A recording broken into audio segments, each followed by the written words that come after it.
Just testing. But I need like 360 chart image. What the fuck? Oops.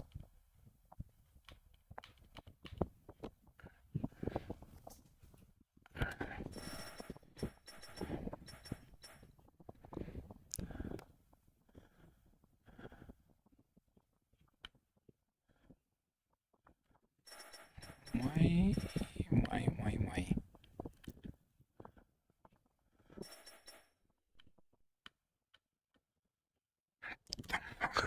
It's always like this.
Okay. Now turn on this one.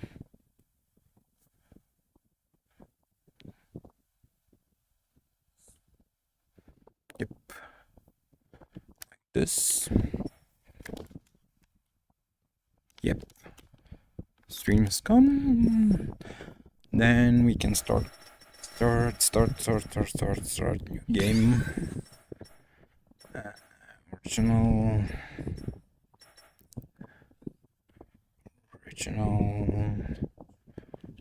Press this one.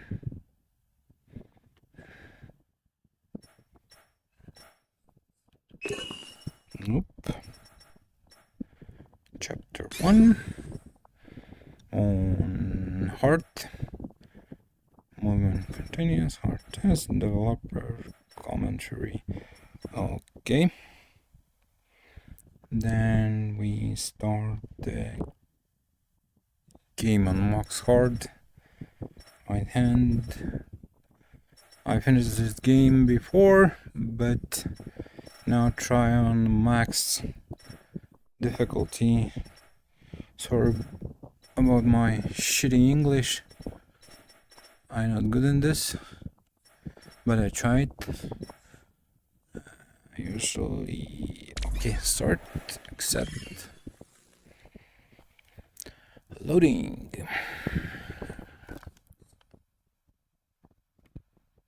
Yeah, I see it's loading. Trigger. Wow. Okay, I see the chat.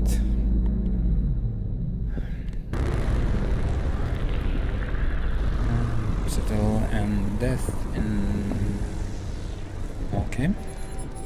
Subject. Female. I'm female? No, I'm male. Okay, human resistance. Okay. Resistance. Resistance. Alyx.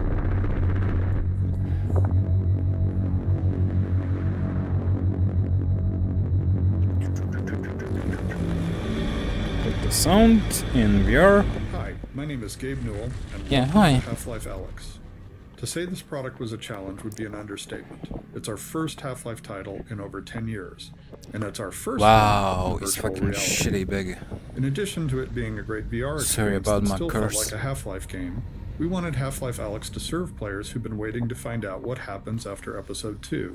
and at the same Yeah. time provide an on-ramp to anyone who hasn't played a Half-Life game Radio. at all. Ultimately, whether we Yep. succeeded in any of that is up to you to decide. But hopefully, this commentary mode will give you some insight into the set of problems we faced and how we chose to tackle them. Yep. To listen to a commentary node, pick up the floating hologram of a radio headset in front of you This one? and simply put Yeah, it on okay. your head. Once you're done listening to the commentary, you can take the radio headset off. or We simply put comment on the next commentary one. Please let me and know check what you think. everything. I can be reached Slow at paced. gaben at Valve I don't run away and shoot While I'm everything. unable to Just reply to all the emails I receive, explore I do read them everything. all. I check They're a critical part of cans, the feedback we use cans. to evaluate I don't our know. work. Okay. Thanks, Oh, and have sorry. fun. I listen. Okay. Radio. Ah! Oh, sorry. Oh, can I check another radio?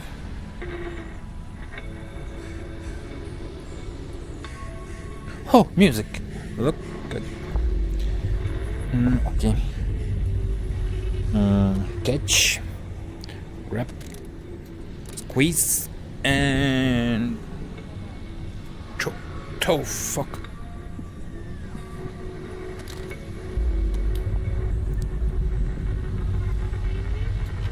Meow.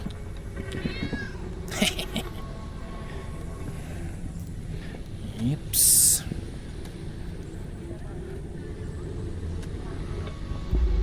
Sorry.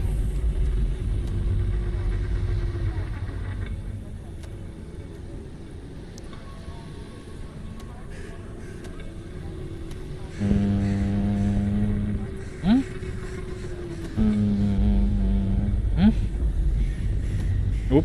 Nope. Oh. Eeps. Bugs. Universal. Oh, this one. Need to read. What if? Why? Like this? Can squeeze.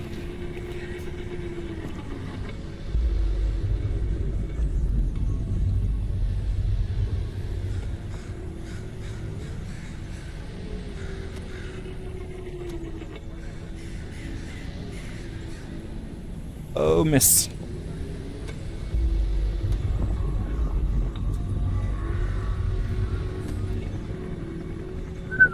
Guys, bonus. Take it. Charity. Okay. Okay. Check. Oh, fucking shitty boulders.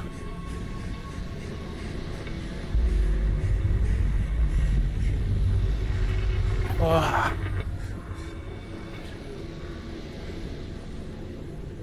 Okay. As in the case of any Half-Life game, the first hour of Alyx must convey a lot of information to the player, hopefully in a natural and entertaining way. Players need to know who they are, where they are, what kind of world they're in, who the other important characters and factions are, Correct. and so on. At the same time, they need to learn how to actually play the game. How do they move? What can they interact with and how? What should they be trying to do, etc. Figuring out exactly what information we would try to convey in these first two levels, and how it would be conveyed, gotcha. took us over 2 years of playtesting.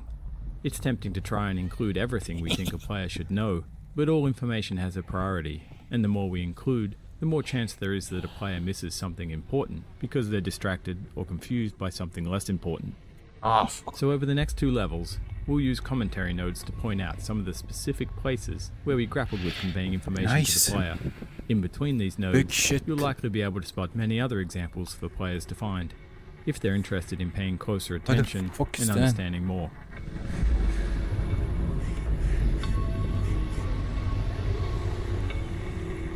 Okay. Bucket.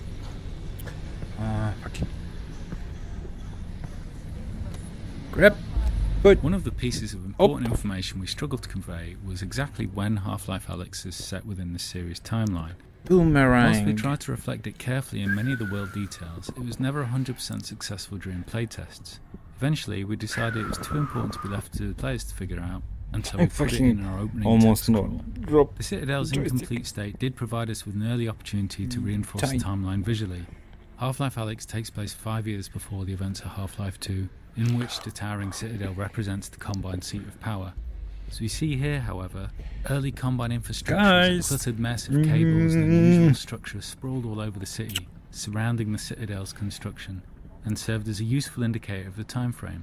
We went Like on to this, reinforce in this Scottish, impression in other I don't places remember. throughout the following levels. Like this or Combine like this. architecture Fuck. tends to be abstract in scale and Forgot. form, so we Forgot. included some familiar visual cliches of human construction.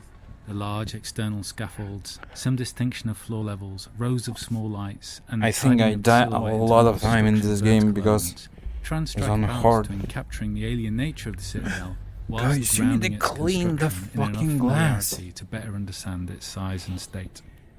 Large sweeping vistas such as this one proved an interesting challenge in talk virtual faster. reality. Their distance from the viewer means they don't benefit from stereoscopic vision the way that small close-up objects do. Because of this, the small objects on the balcony often draw the attention of the players before they've even noticed the imposing structure in the Cable. distance. If we moved the Citadel too close, it felt absurdly huge and difficult to take in. Yet placed alone on the horizon, it felt two-dimensional and flat. We found the solution in filling the space between the viewer and the distant structure with many scale references. The city itself, huge supply cables leading towards the vanishing point, large You fleets of always combined check the buildings, screen. heavy pollution fog, Fucking careful obvious. lighting, and all the animated elements, especially the helicopter whose sound begins in the fade-in. All these were carefully composed to help draw the attention of the player to the Yeah. Citadel first, before letting their attention wander to take in the details of the hit city the windows and with settle ultimately on the inviting items here on the balcony.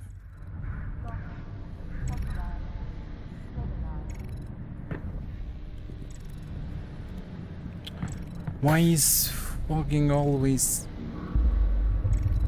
like this?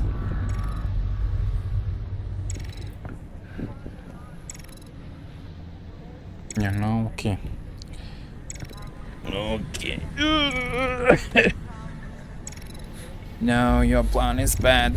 I need a different plan. Clean the window. Yeah, my plan is start the game, then go check all dev fucking dev comments. Then I need to shoot all enemies. I like beat them like this and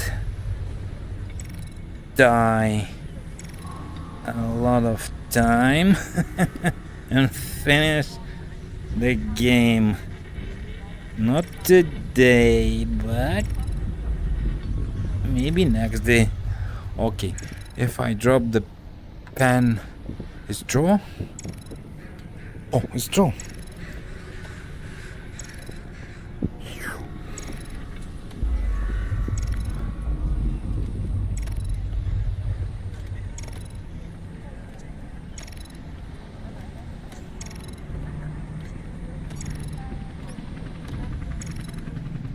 Yeah.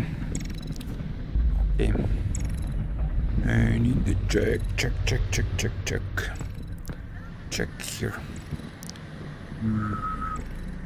It's not drawn this. Huh. Interesting. Black one. No, black one. Black one. Draw here.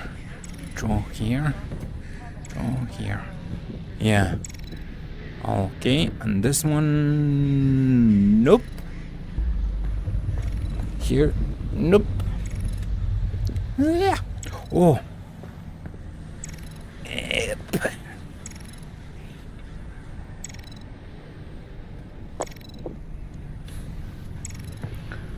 Okay, we have a plan and... Oh. Oops. In these first areas of the game, we grappled a lot with the density and prioritization of the information we were conveying to the player. Playtesting showed us that players in VR were easily distracted, often due to better peripheral vision, such that they'd focus on one scene element while losing track of others. This was exacerbated in these first rooms because players were acclimatizing to being in VR, often for the first time. In addition, different players progress at different speeds. We saw some players spend 30 seconds on the opening balcony and others 30 minutes.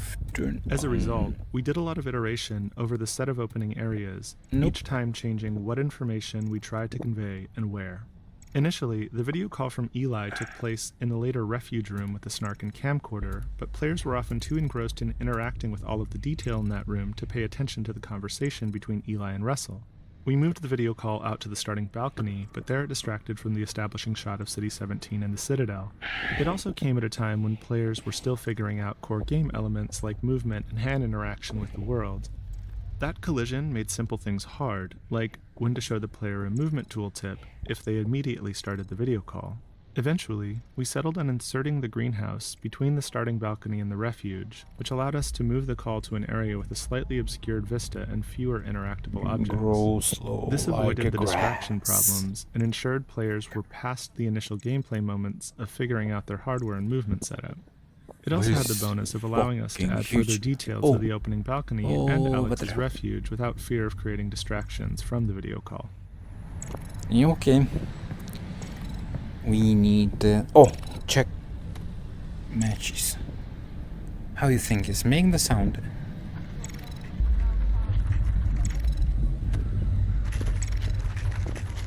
Yeah.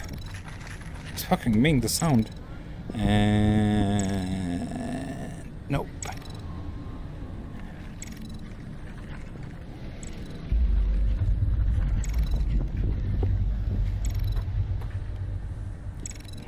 Press. Alyx! Yeah. How's it looking up there? It's good, Dad. Metrocop movement is normal. Same for the Combine patrols. How's it going in the stockyard? One Combine mini reactor from a shipment of 4,000. They're never going to miss it. Here, see for yourself. And not only that, someone's hacked into the Combine construction network. Don't get greedy, guys. We're not made of time here. 1 minute and I'm out, guaranteed. Oh, also, I spotted Yeah, the Combine you moving fucking supplies go into the off. quarantine zone. Fuck The off. place has been deserted for I a don't few want to days. listen. That is odd. Well, we'll look into it when we get back. What is this? Meet back at the safe house, baby. We'll be there soon. It looks like... What is it, Russell? Terrific.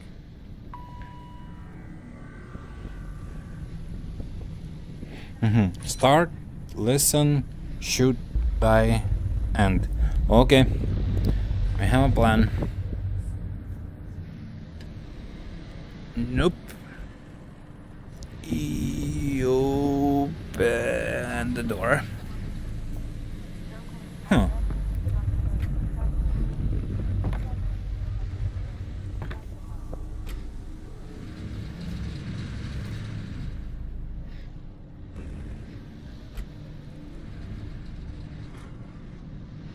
Warning. Okay. Fucking guys light all the day. Din, din, din.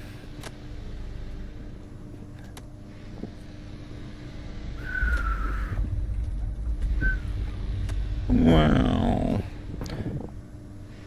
Fucking guy act like a stupid guy. But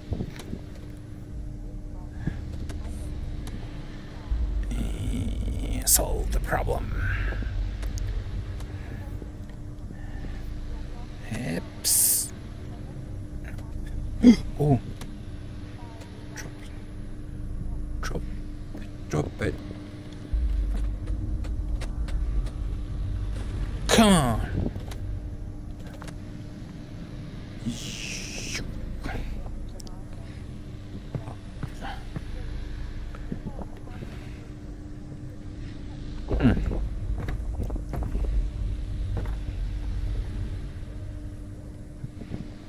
Nothing injured.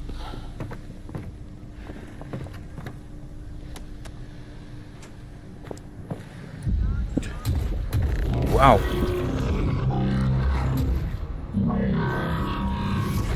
Wow. Nope.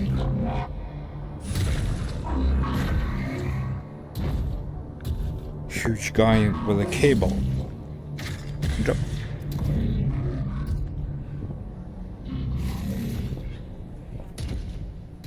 Beyond conveying critical information about the state of the world, the first two levels of Half-Life Alyx also needed to demonstrate some of VR's strengths. Conveying a sense of scale is something VR does much better than flat screens, and our early playtests showed us that nothing quite sold that scale more than seeing a Strider up close. In addition to the visuals, to fully illustrate the scale of a Strider at close range, we needed to do a lot of work on its audio treatment. Players had strong expectations about feeling the weight, power and presence of the Strider through its movements, particularly as it stepped on the balcony the player was occupying. In order to convey this power through sound, we layered multiple sound effects, allowing us to address ranges in the audio frequency spectrum and the temporal nature of those elements separately. What the fuck is happening? We then combined those elements in the Source 2 audio engine to control them as one sound. April.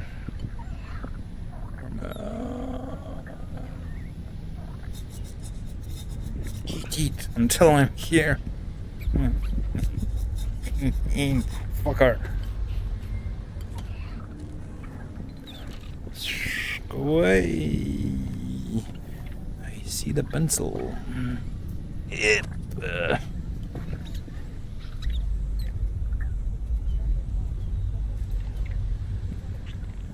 Not drawing. Oh, drawing here. Oh.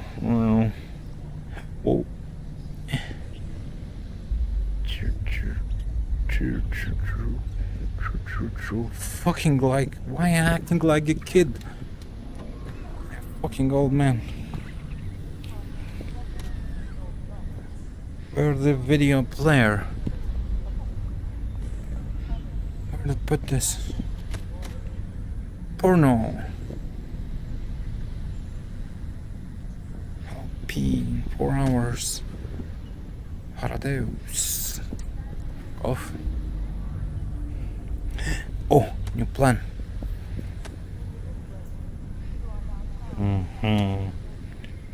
Doggy. The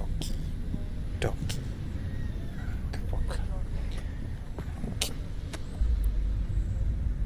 I'll listen to this This or room, not. internally No. referred to as Alyx's Refuge, was initially the location where the Eli video call took place. However, once that video call was moved out to the balcony, this room was freed up to solve other problems. In the Half-Life series, we've always tried to ensure that there's generally enough narrative showing for on all this players to building? understand where they're going and why. But for players who slow down and pay attention, there's more detail that can lead to a greater understanding. With the balcony being a place to get familiar with the game's inputs, the greenhouse being where the story kicks off, and the Strider there to surprise players with spectacle, we decided that the Refuge could be a quiet moment for players, where they could discover more narrative detail in the environment. At the same time, it could be a place where they can play around a bit more now that they're acclimated to being in VR. Spending time in the Refuge is meant to bring players into Alyx's role in the Resistance and her place in the world. We wanted it to feel like a real stakeout spot, where Alyx had been cooped up for weeks or months while planning the heist, doing research on the Combine. The camcorder, snark, and whiteboards are all toys that respond to detailed interaction and reward deeper investigation, giving curious players more information about the world of City 17 and what Alyx has been doing in it.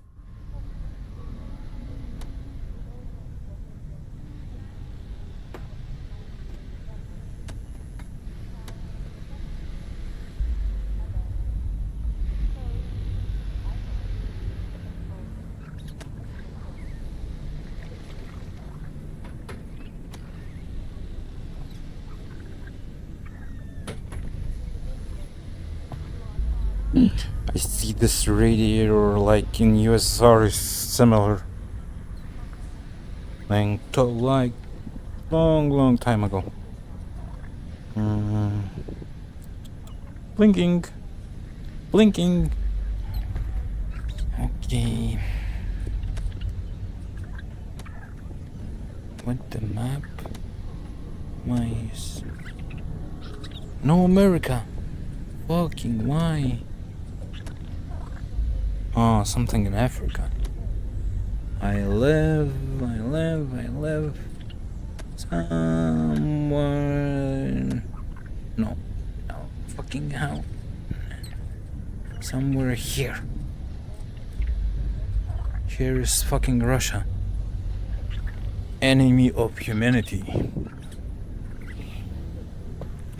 Okay, just open the door. Like fucking good sticker.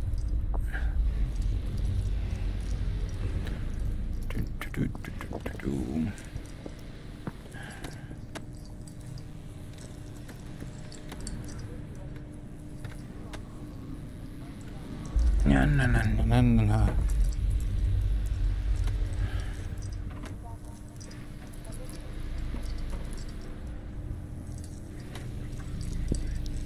Fucking hell.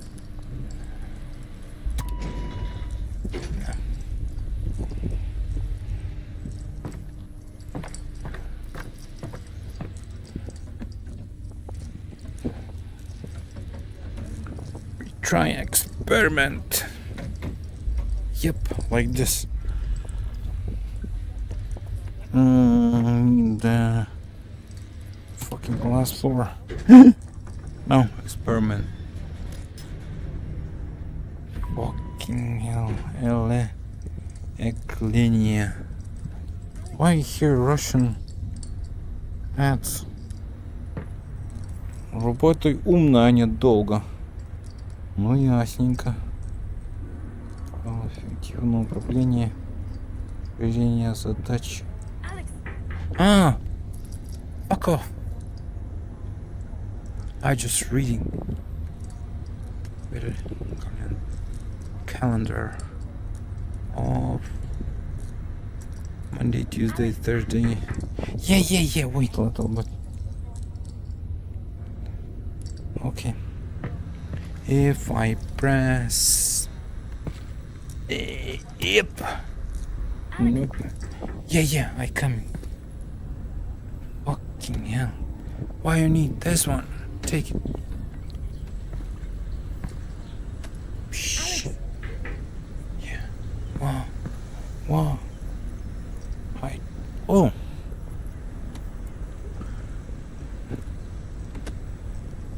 Alyx. Chernila. I hold many. Yeah. Chernila. Master. Alyx. Yeah. I'm trying to find something interesting here. Psh. Alyx, are we good? Yep, they got the reactor. Easy peasy. I'm headed back to the safe house right now to meet Dad. Go. We'll be in touch. Stay safe. Be careful.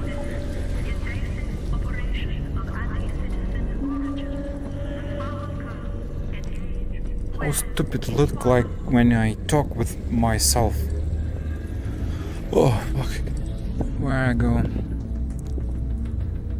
Yeah, this one. Critical pieces of information that we needed players to understand were simple to state, but not so easy to convey. That players were playing as Alyx VR, the Gordon Freeman they've played in all prior Half-Life games, and that Alyx is going to speak, unlike Gordon. These probably seem obvious to you now, but until we focused on them, it wasn't obvious to playtesters. Ensuring that everyone realized they were playing as Alyx was something we decided to hit with the biggest hammer we could, and name the product after her. But even with that, we were very careful in Eli's video call to ensure it's reinforced immediately. Olga, the character introduced here, was added to further drive it home by calling out when the player exits the elevator. Olga is the first character the player meets in person, and her dialogue here, and again ahead in the alley, is aimed at driving home the fact that she's conversing with the player, and that the disembodied female voice the player hears is Alyx speaking back. This was harder to convey in Eli's video call, because it already features Russell speaking off-screen, whereas in this scene, there's clearly no one else around in the conversational space other than Olga and the player. Without Olga, we found that even though they had already spoken to Eli and Russell over the video call, playtesters still didn't feel like they were Alyx.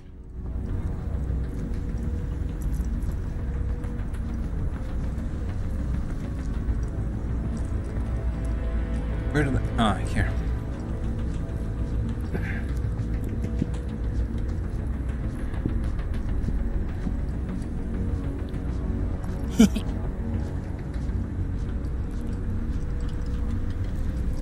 Can I probe the window?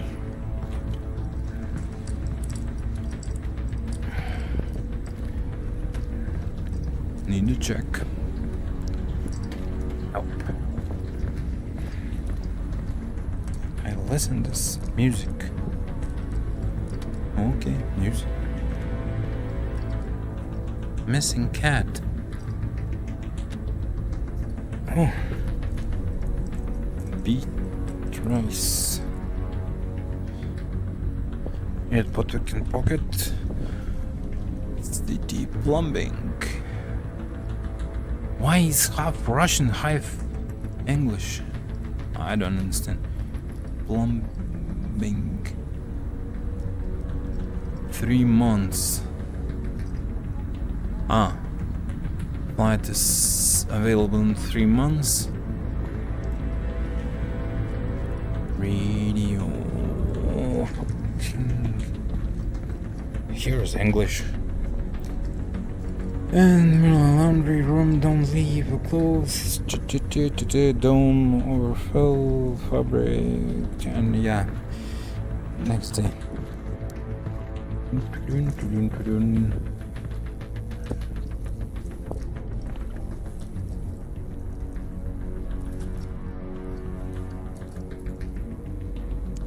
It's not work.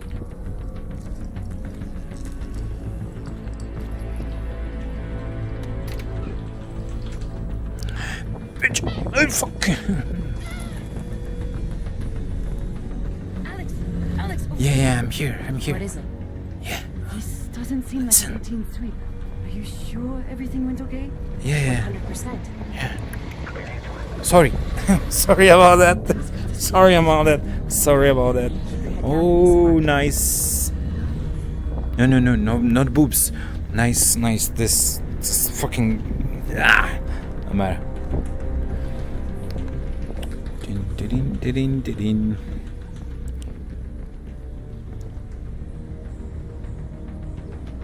I fucking catch it.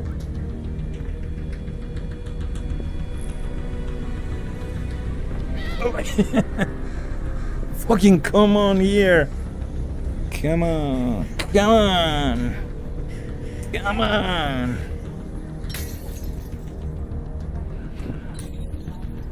Why is flying off? Oops.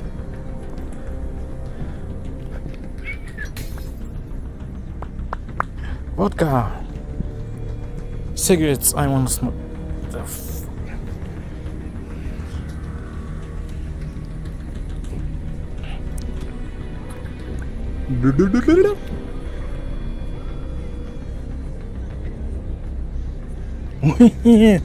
Look. But it's fucking empty. It's fucking empty. Why is not stuck on this?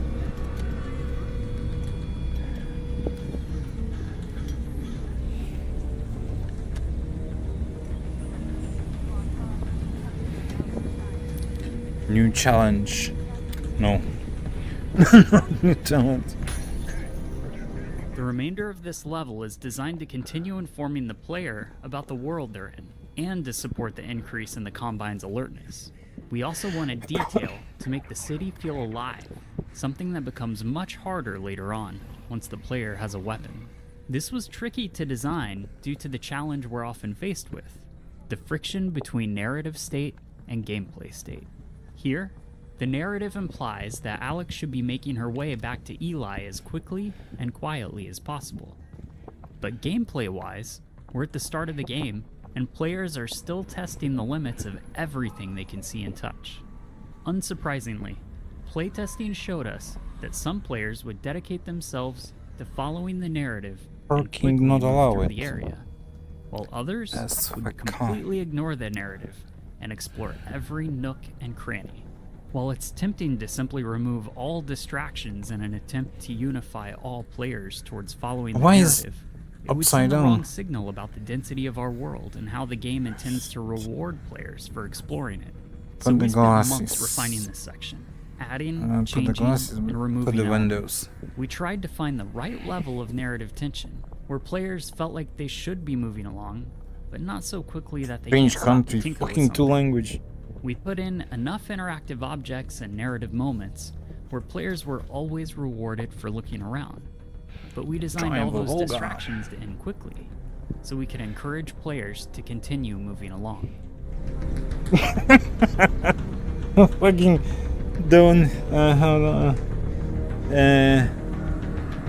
how it's translate don't don't put like you put the dick inside something. Don't put because it's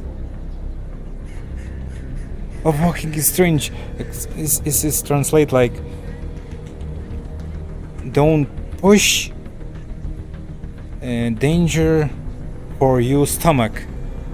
Danger for your stomach. Fucking hell. Fucking hell. Funny guys. Combined safety for children. Okay. Hi woman. I got this woman. Ape.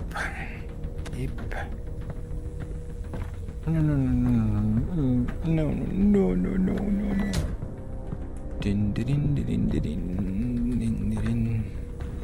Fidget. Where a woman? Let's go to the room.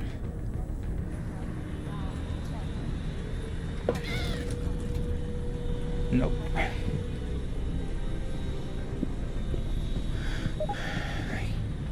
Grab a letter. Up. Yeah.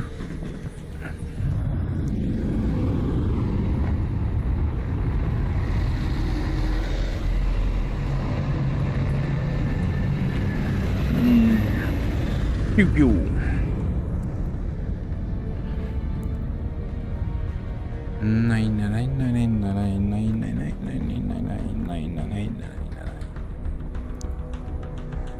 Oh, antenna. I hear if you change direction, women see different TV channel. I hope it's work.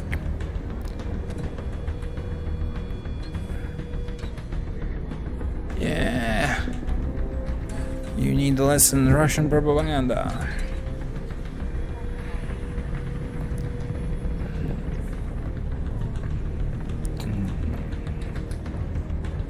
Where fucking need to? Ah, here.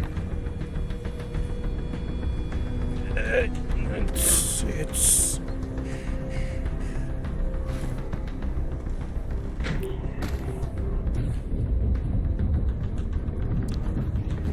No, I don't open the door. I know this guy's over there.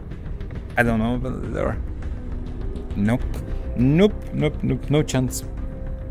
I stay here. Change the floor. No, I don't want to open. No. Come on. Okay.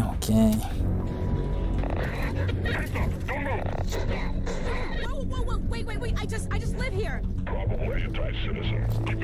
Scottish fuck. No, this one. Scottish fuck. Scottish fuck. Give me two. This means Scottish.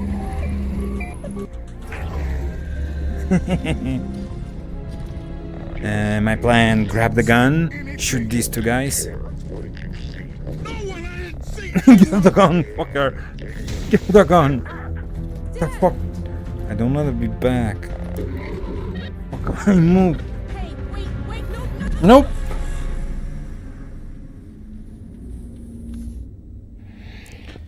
Nope, nope, nope, nope, nope.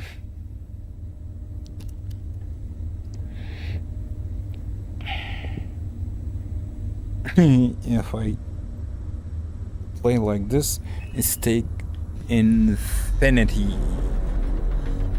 If I listen everything. In order to limit the possibility of motion sickness that could be induced by moving the player in a vehicle, And I have we motion initially wrote sickness. this scene to have Alyx wake up after the van had already crashed.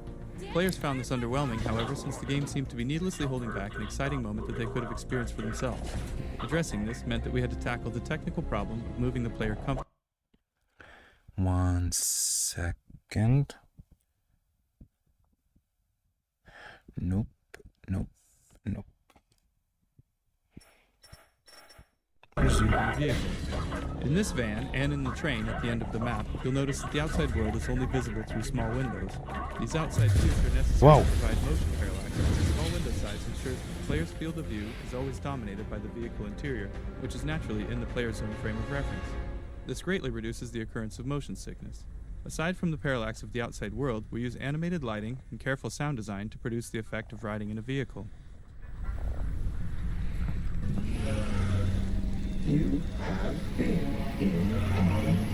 Yeah, give me this. Alyx, you there? You've got to get moving. Russell? I've been in an accident. I know! I caused it, so technically not an accident. You've got to get moving. Wait, where's Dad? He's fine. Follow the drone.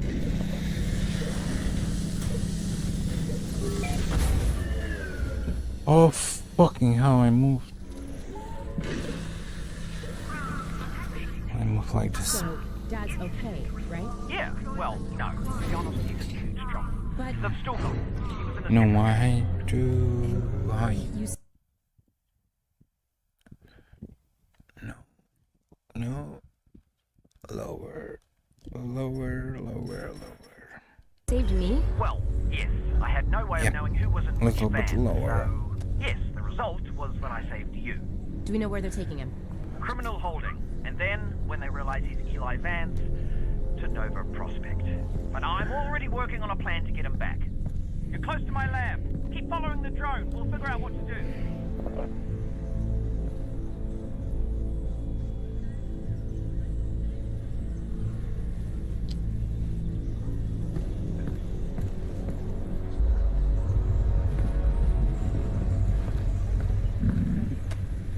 Where the last map was focused on conveying a lot of information about the world state to the player, this map is where we need to start the player's larger quest.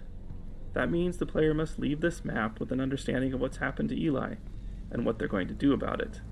The player also needs to meet Russell, so they have a face behind all the radio dialogue throughout the game. Dick is Finally, we need the player to collect the gravity gloves danger and for the pistol your and learn how to stomach. use them both.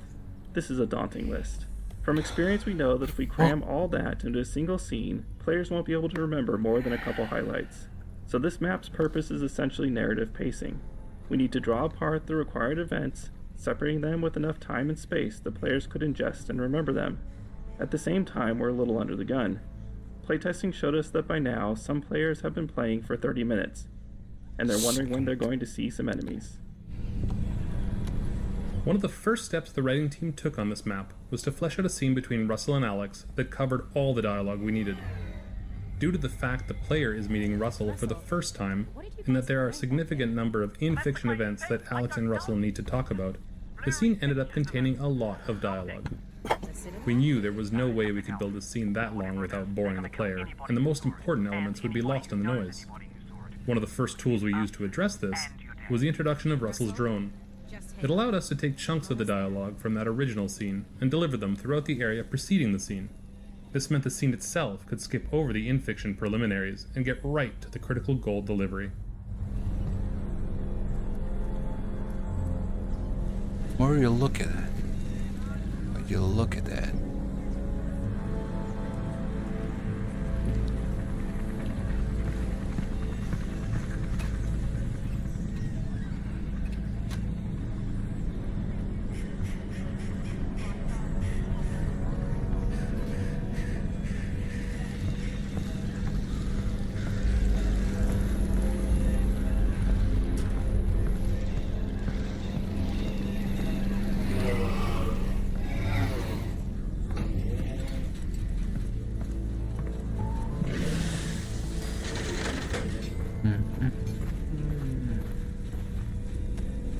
In addition to delivering narrative at a consumable pace, this map needed to continue communicating the state of the world outside of the quarantine zone.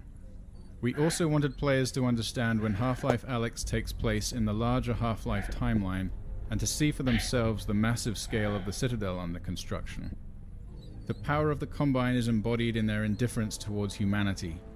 They've conquered Earth with little effort and are now plundering it for their own ends. They put a modicum of effort into their propaganda, but it's ultimately uncaring.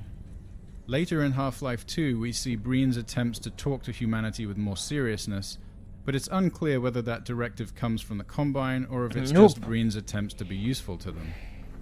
Meanwhile, the Combine construction is brutally efficient.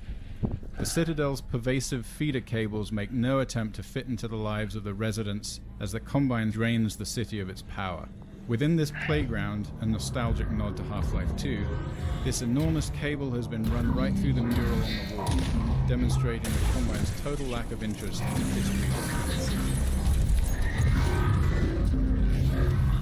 Alex, everything cut out for a second. I lost the instant video feed. Can you see my drone? Is it okay? Sure. Yeah, it's okay. Your drone. Fucking hell.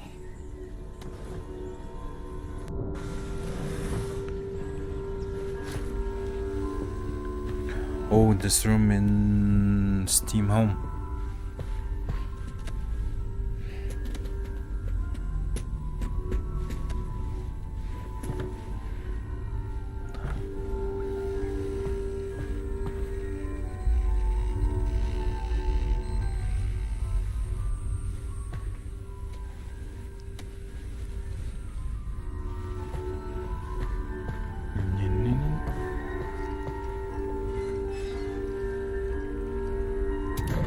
Alex, great. Okay, let's... Wait, yes, great. Okay, right? Nope, it exploded. I'm fine, by the way. Right, good. Well, that's the main. I need a cigarette.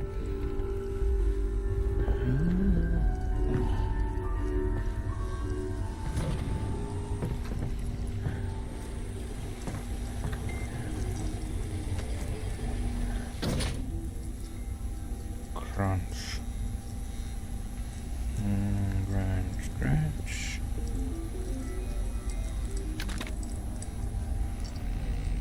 Russell. Catch. They've got Dad. I know. This is bad. They're gonna find out what he knows, and then they're gonna kill him. Oh God. Oh, do the not good news eat. is Why? I we've got won't something eat. they don't. Which is? My plan to get him back. Great. Let's hear it. Now, pretty soon they're gonna realize that your dad is not gonna talk, and when that happens, he's off to have his brain sucked out. Russell. Potentially, maybe not. I mean, they could just drill into Stop. his... Oh, yeah, still. Right, well, what they will do is take him by train from here. This is Eli to... Where's this shit call? And if he gets on that train, that's it, right? Not necessarily. Grab something that represents us. Really useful something electronic, lightning, gloves. Yeah, just grab anything. Isn't this okay? Right from our earliest experiments in VR, we learned that players expect a high level of audio fidelity, even from minute interactions, particularly when the sounds are meant to correspond to clearly observable visuals. For instance, in one of our prior games, it may have been acceptable to use a generic sequence of computer key sounds when Russell was typing. In VR, however, we know that a player can observe the animations very closely, and even put their head right next to Russell's keyboard if they choose. In this case, players would notice a lack of one-to-one correspondence between the key press animation and sound. For Half-Life Alyx, we offered a set of individual key press sounds to be driven by animation. For example, as Russell's fingers animate to press a key, one of these key press sounds is played, resulting in precise synchronization of the animation. We go here. I thought you said us. Well, one of us, me, will have to stay here for this plan to work. All right, fair enough. Just outside, there's a second train that also leads out of City 17 through the quarantine zone. Okay. Both trains intersect here at Fairview Junction. Mm-hmm. Take your train, get there before his train, and hack into the controls. That'll let me take over the system. Train comes to a halt, you deal with the Look like combine easy. situation, and we get your dad back. Sounds good. Where's the train I'm taking? Out the back, through the yard. It's decommissioned, but I think I can hack into its controls. Oh, You sure? and get yourself a pair of Russells on the way out. Russells? The gloves, Alex. You know, the gravity gloves. I have a few sets through there. You can calibrate them out by the shed. Got it. We can do this. We can do this, Alex. We're gonna do it. Yeah, we are. I'm with you every step of the way. Trumpline, this gloss. Fucking a lot of light. Only the sobering. How it's called. No.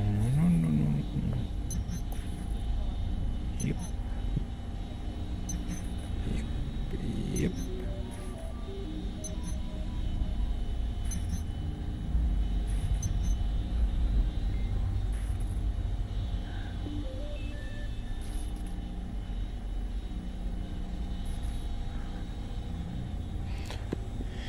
Okay. Full screen. Look down. Nothing here.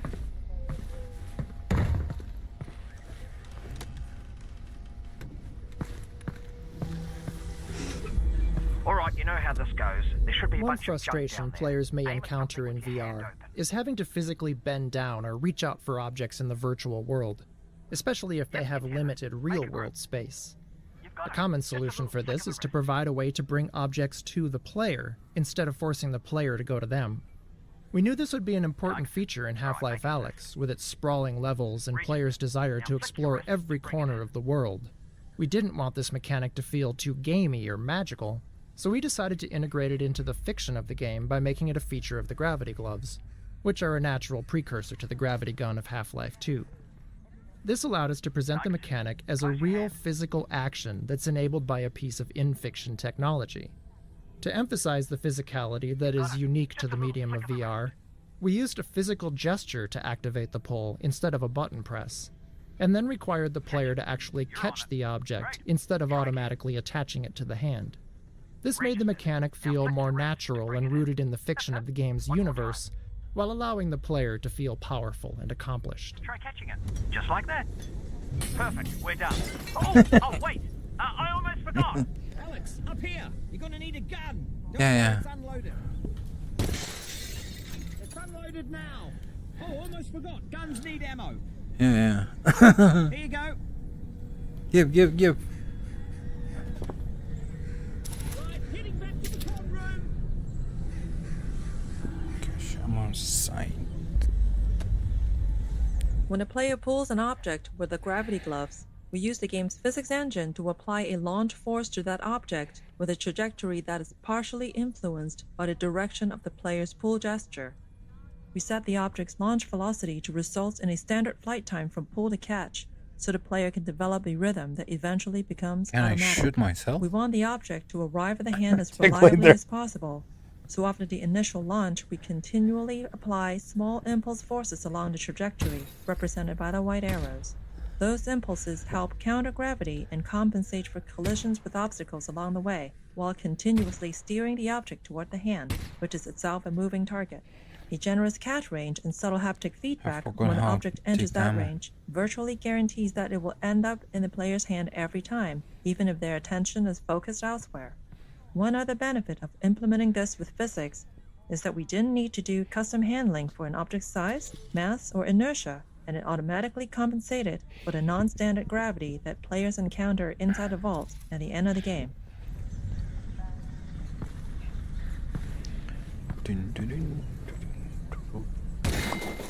Oh, you took care of that lock then. Good. Great.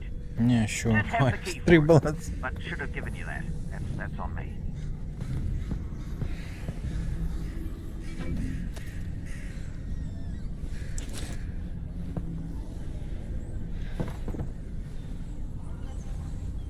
Oh, maybe more bullets. Nope.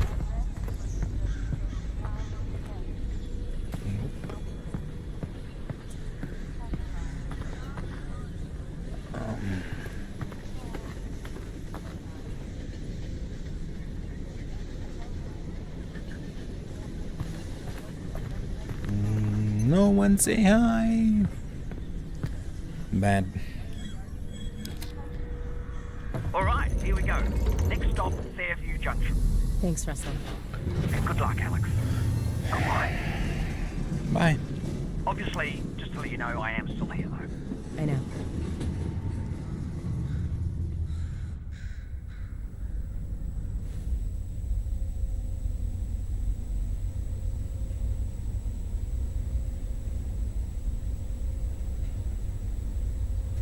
Introduction.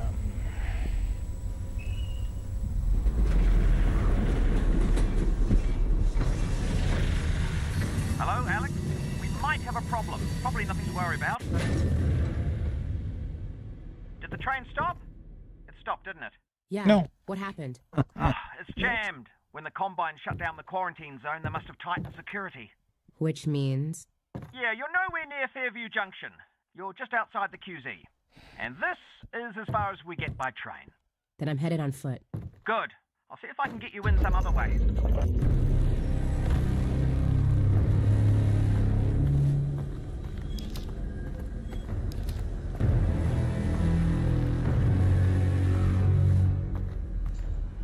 That was spread.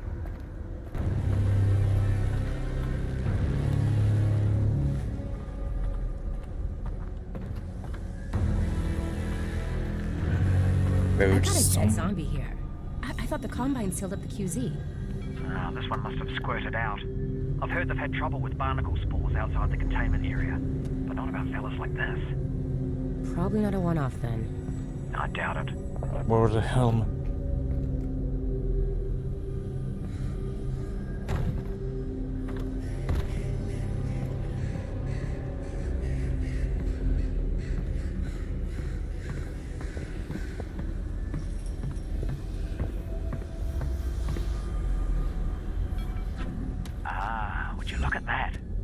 Even in our earliest experiments in bringing Half-Life to VR, we found that players enjoyed exploring every nook and cranny of the environment. With the increased fidelity of VR, players not only expected to be able to interact with a vast array of objects, but they also had a strong desire to find something useful from time to time. This was so universal among testers that in addition to more searchable locations and interactive objects, we added a new resource, resin. Level designers could place this new resource in fun and interesting locations that weren't tied to game progression, rewarding players wider-ranging exploration. We also tied this new resource to a longer-term goal in the form of weapon upgrades, further motivating players to explore the environment. Deep scavenger hunts and keen observation would result in more resin to spend as a reward. I fucking don't use it. Don't. Cookie.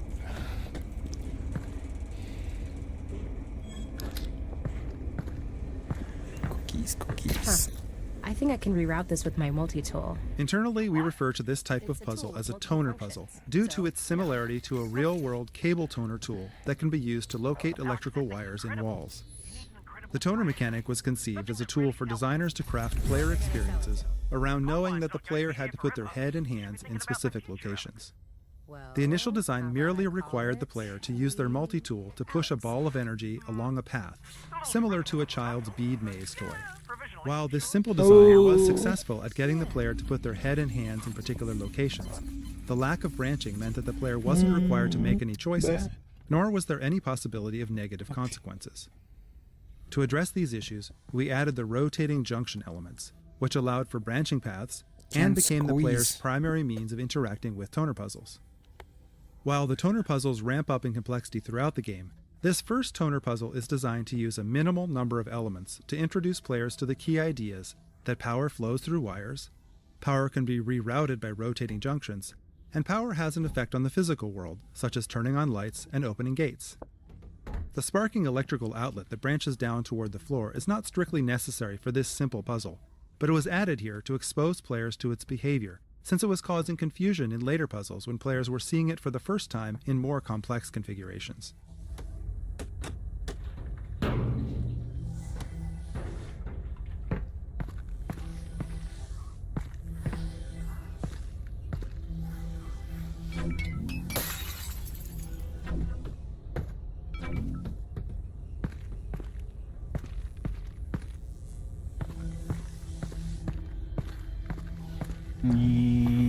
vodka. Chatka. What the kind of vodka this?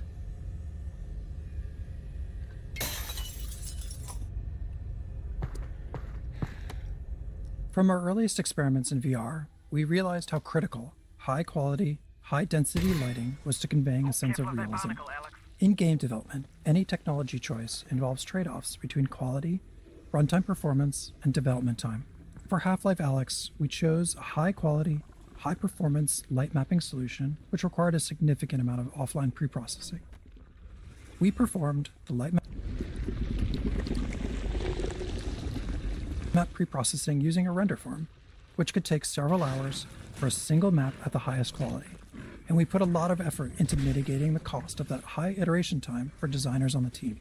Specifically, we implemented a real-time approximation to the final lighting result, which allowed designers to light scenes in real time with confidence that the high-performance light maps would match their intent. Most lights in Half-Life Alyx are baked into a single term that describes distance falloff and shadowing, allowing us to change the brightness and color of lights in real time at no cost. This encoding also allows us to apply shadows from dynamic props and characters without having to render any static geometry into shadow maps. Our light maps store directional information using the popular ambient highlight direction encoding, an improvement over Valve's own radiosity normal mapping technique pioneered in Half-Life 2. This new light map encoding ensures that the bumpy surfaces can appear bumpy even when not under direct light. This blinking light source provides a good illustration of this technique, as you can perceive the surface detail even during times the light source is off. Pick. Shitty prick. How'd you meet my dad, anyway? You guys work together at Black Mesa, right? Yeah. Well, no. Tricky place to get a job at, actually. I interviewed at Black Mesa. They said try again in a year. I don't need to tell you what happened after that. Lucky break for me, really. Not a lot of survivors. Honestly, it's a miracle you and your dad got out of there. We got a lot of positive feedback from our initial experiments requiring players to perform a series of physical actions to reload the pistol. Specifically, ejecting the clip, retrieving a new clip from their backpack, inserting the clip into the gun, and chambering around. Players enjoyed learning and improving at this skill. We experimented with using a single button for both ejecting a clip and chambering around, but we found that assigning these operations to two different buttons was more interesting, even though it was more mentally taxing. In fact, it was more interesting precisely because it was more mentally taxing, as players would frequently mix up the buttons under pressure. In the early stages of the game, players would be fumbling for clips, ejecting the clips when they meant to be chambering around, and generally making a mess. To those of us observing the playtest, this looked like things had gone horribly wrong, but players themselves consistently cited this as a high point of their playthroughs. Because of the physical nature of the reload, and the skill required, players blamed themselves and not the game for the mistakes made as they were learning the reloading sequence. In this area, we provide a number of static targets in the form of barnacles for players to shoot at their own pace, increasing the likelihood that they have at least a few reloads under their belt before moving on.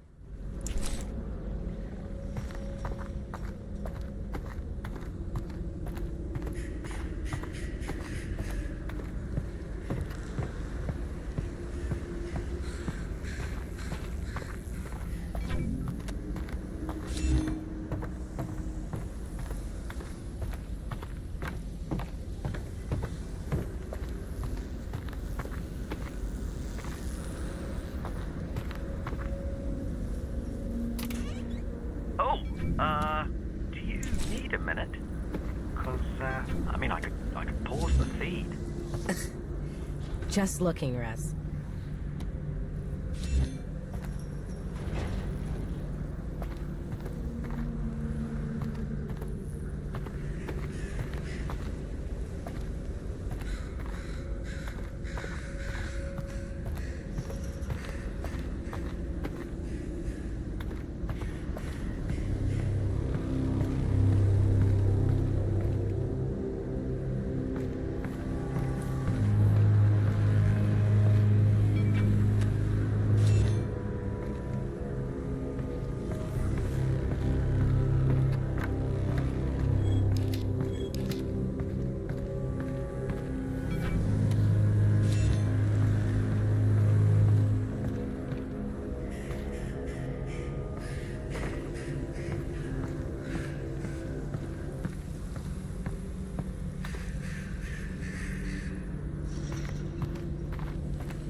take it the quarantine zone is behind this hatch?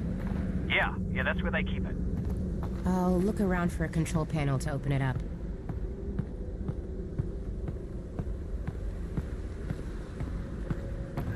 If I was the Combine, where would I put a control panel?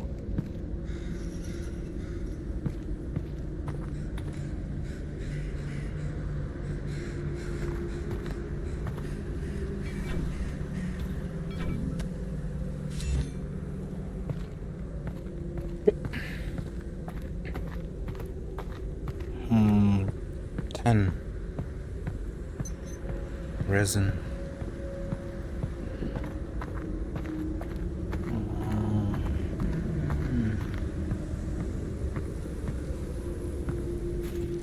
Then resin.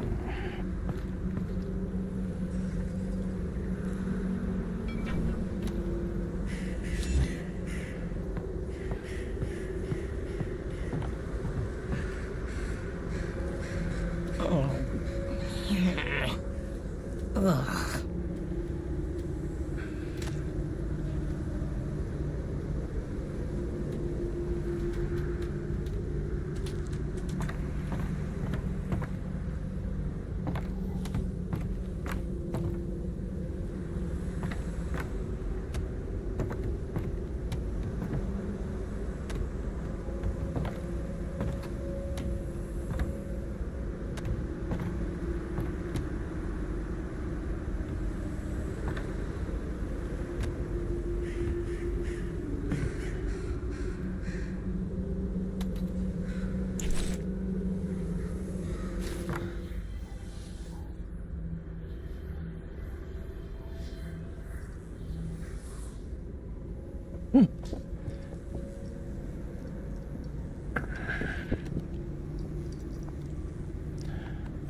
Okay.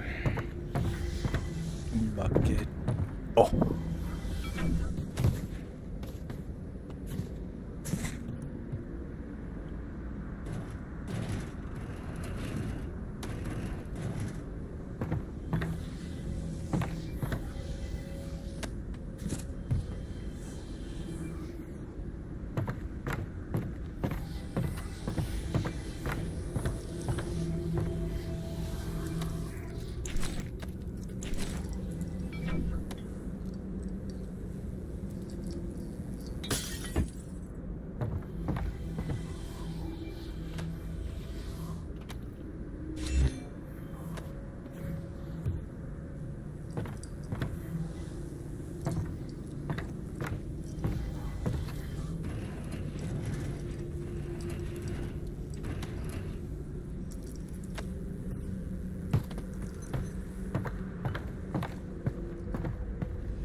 In prior Half-Life games, while playing as Gordon, the player saw Alyx use her multi-tool to hack into Combine security systems in order to unlock doors or perform other acts of sabotage.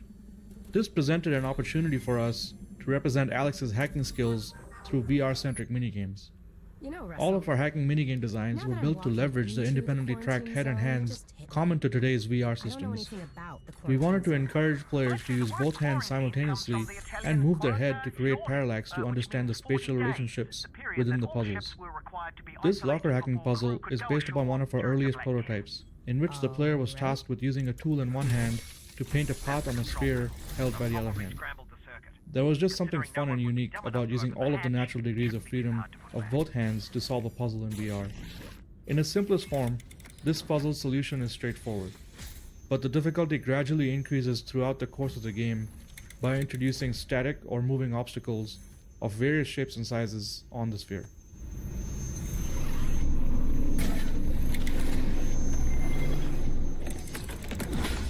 Brain inside.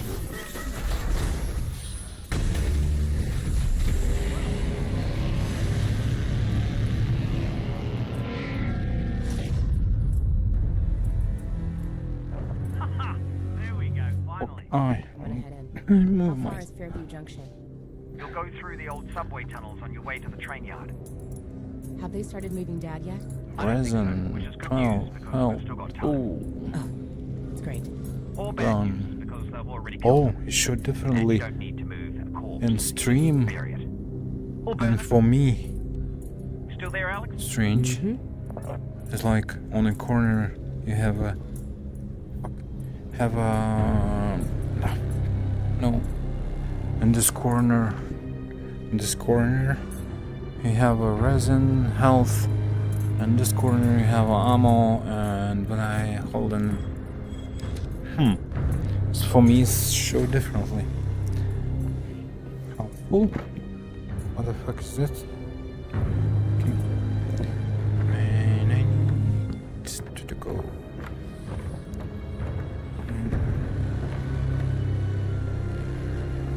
Nice guy.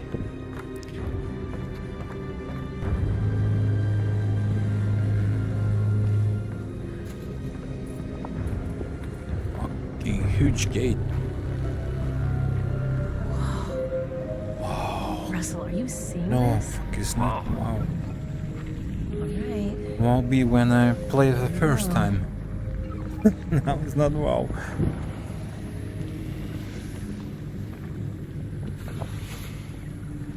Nope.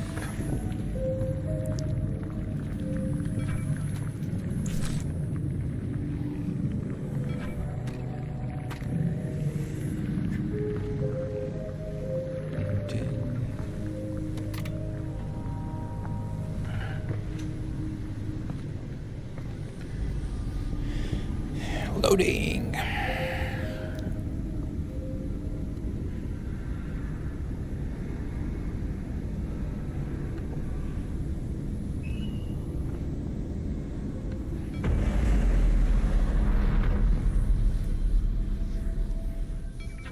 Hey, Russell. I just found a loose syringe of God knows what. Is this medicine? Does it have a skull and crossbones on it? I don't see one. Probably medicine then.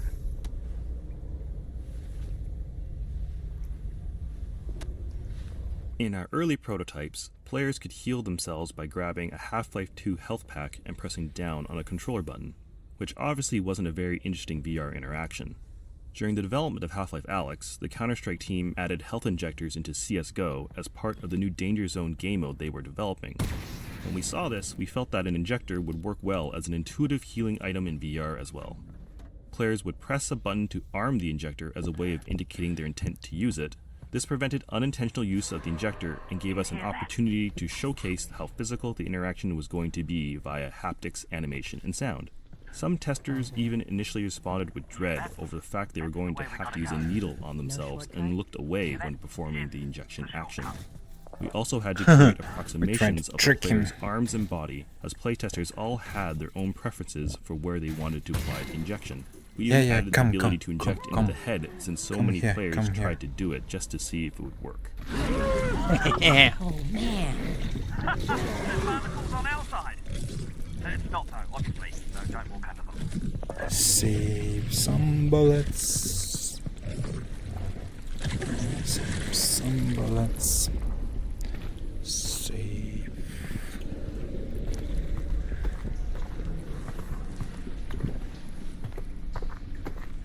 Okay. If I could remember, I need to go there. There. No. No, fuck. No. The fuck. Finger. There.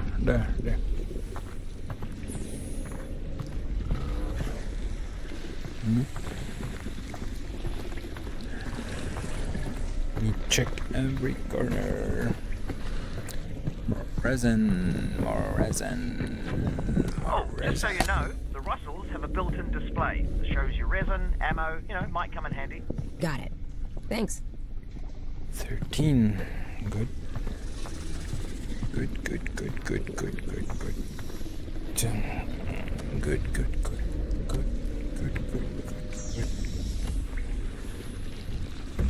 Fuck. Yeah. Fuck, why can't...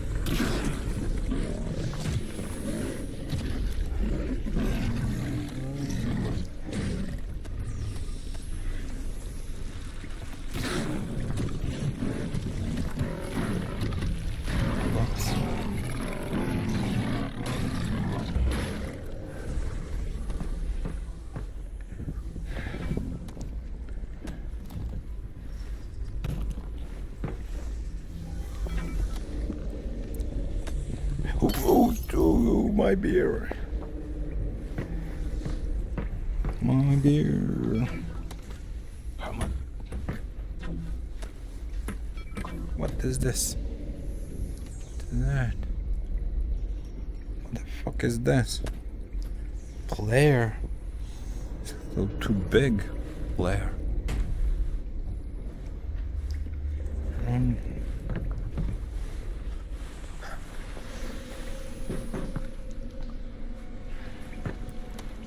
Virtual reality provides the opportunity to add physicality to gameplay, but this needs to be balanced against player fatigue and accessibility.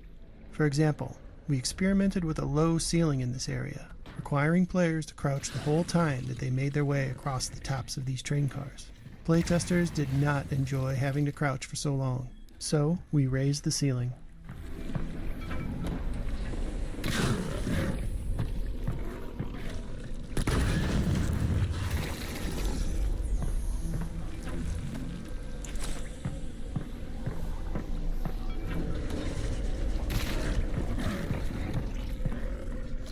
Boom.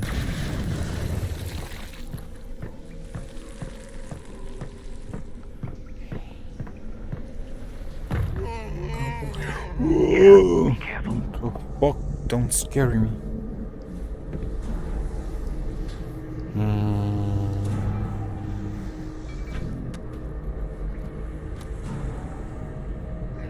Take it.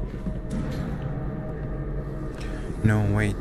I need to kill this guy.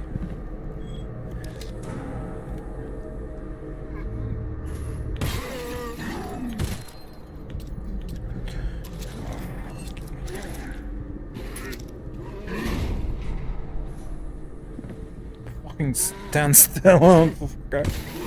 I wanna waste the bullet.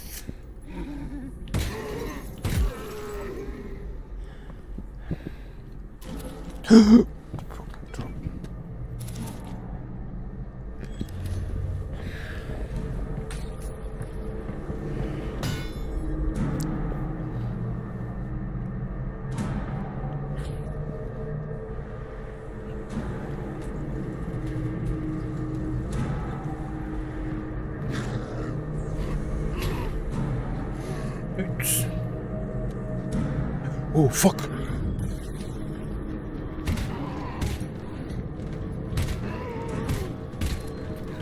Oh, fucker.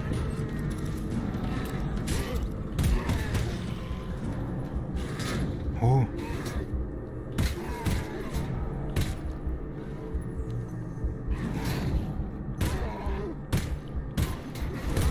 Fuck, die. Son of a bitch.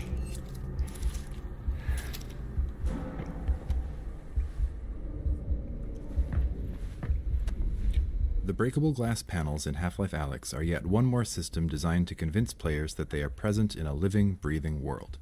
The panels detect the position of an incoming impact and procedurally generate new, smaller glass panels in a radial pattern around the impact position. These new panels can then break into smaller panels themselves, and so on. We found that players would often break glass panels accidentally, then spend time testing just how interactive they really were by trying to break them more, eventually realizing that yes, the glass really did shatter at the appropriate location. At one point, we experimented with building special puzzles out of breakable glass, but in the end we found the glass to be more appropriate as a passive interactive element in the world, one that reacts in a satisfying way to a variety of impacts, from zombie melee attacks to incoming gunfire or any other physical interaction in the game. Come. Come, break these. Come, break these. Fucking hell, break these.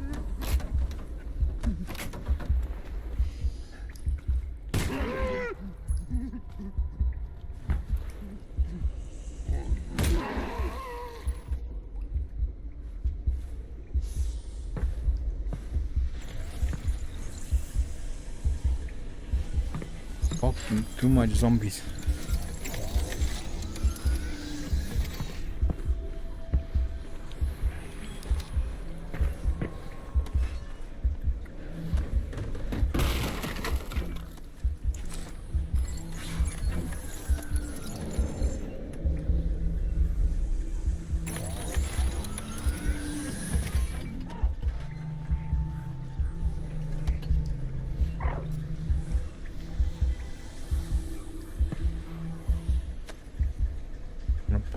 eyes on myself.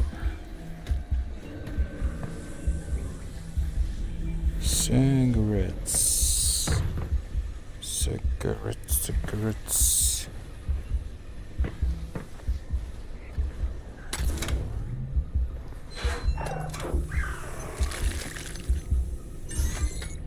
Yeah, need the heal.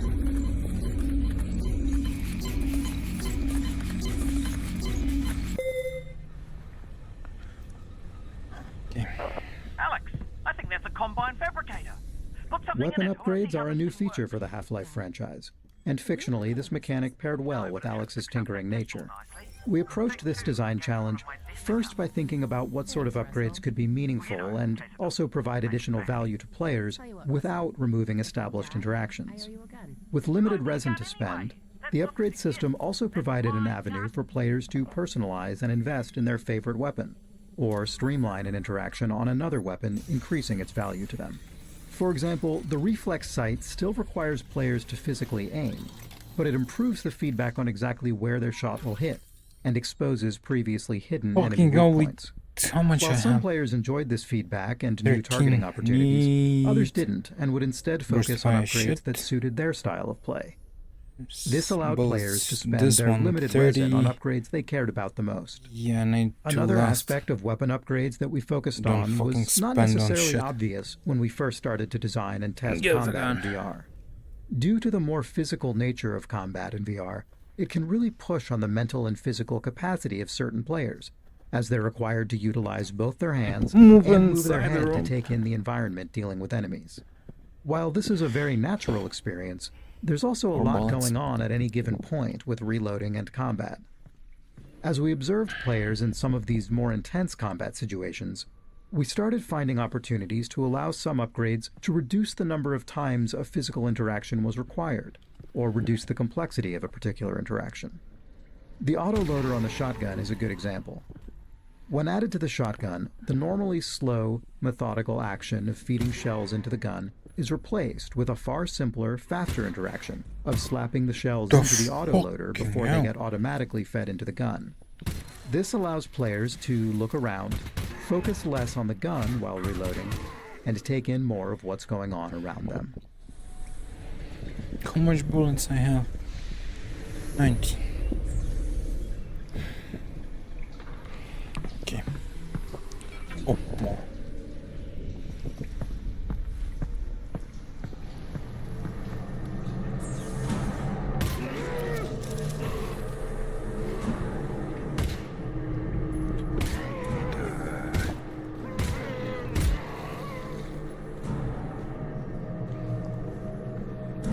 Dead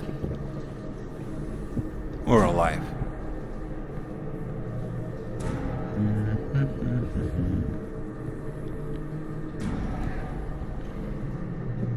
One more.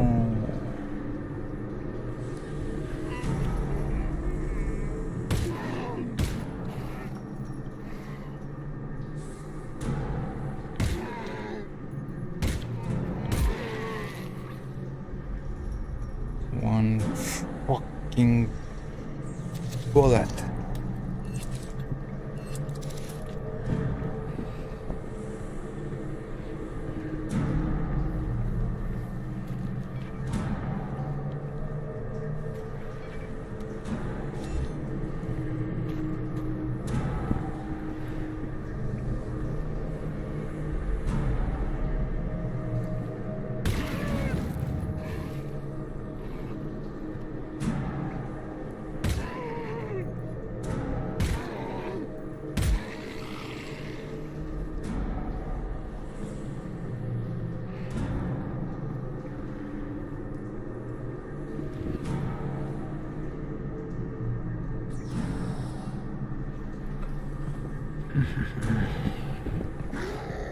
Oh.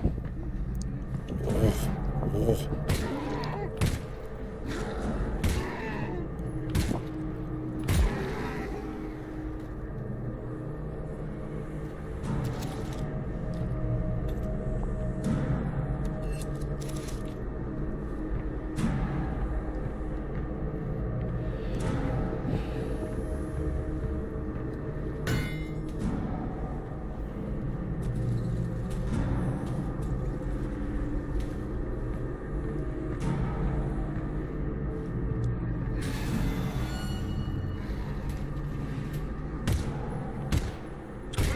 a fucking mess.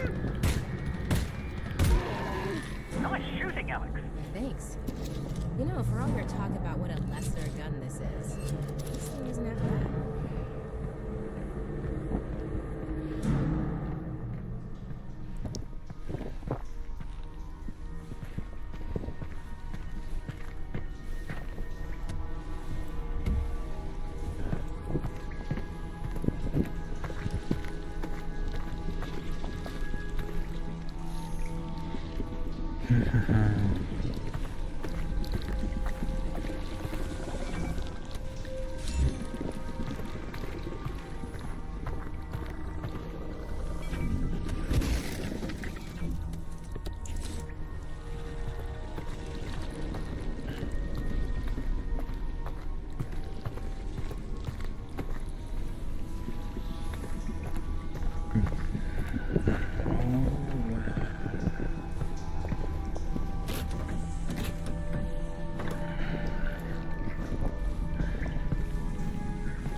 I see it. Goodbye. Fucking listen. Until this point in the game, players have only seen headcrabs attached to the heads of zombies. This led playtesters familiar with headcrabs from prior games to anticipate encountering them on their own. We decided to play up this anticipation by foreshadowing the first headcrab encounter with a headcrab that drops out of a vent before disappearing, as well as headcrab sounds in the environment, including a threatening headcrab sound coming from the partially boarded up doorway ahead. Where to go?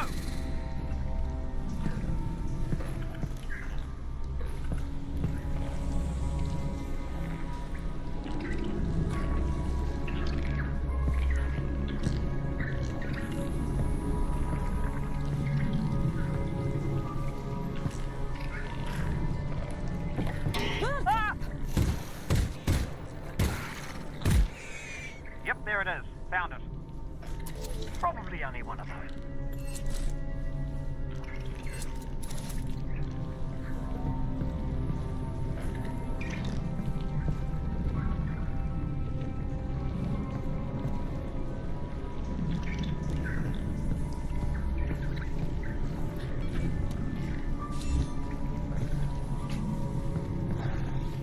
Okay, two.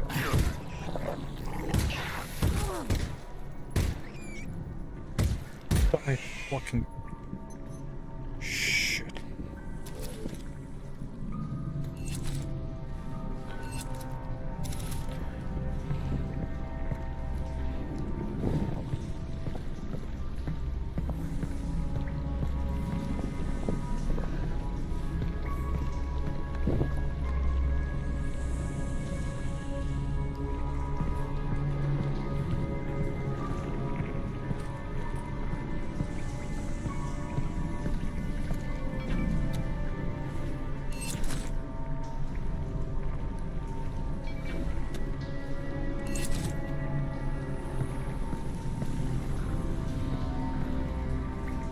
What is doing? No, it's dropped. Sound like it's taken, but it's fucking dropping. Why? 50 bullets.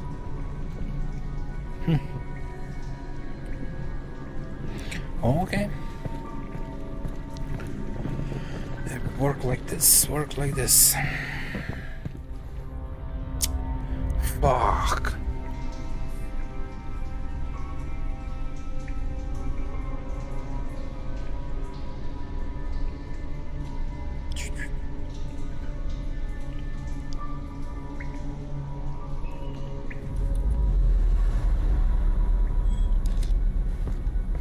Heard anything about Dad, Russell? No. Radio silence since he got on the train. Damn it. Well, the good news is he's probably fine. How do you know that? Because they're taking him to Nova Prospect to torture him. That's the torture place. So they're hardly going to torture him before they get there. So he's fine. Logically speaking. How much bullets here? 2, 3.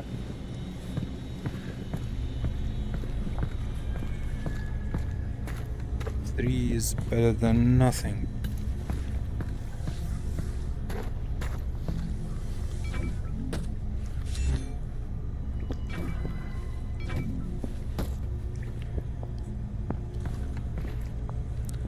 I need my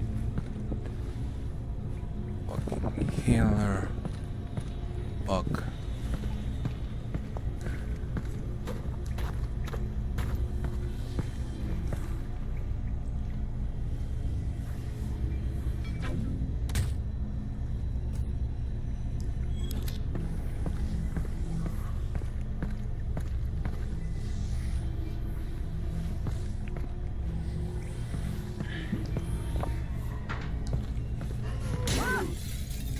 Ooh.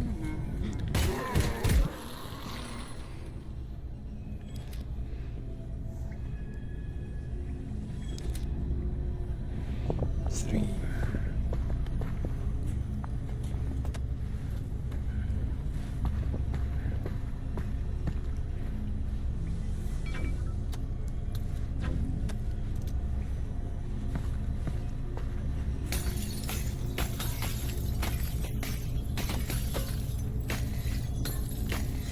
Oh.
Wow.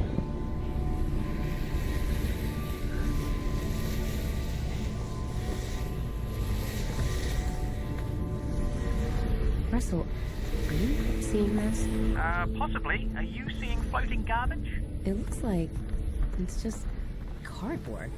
Right. Well, seems harmless. Yeah. Weird, though.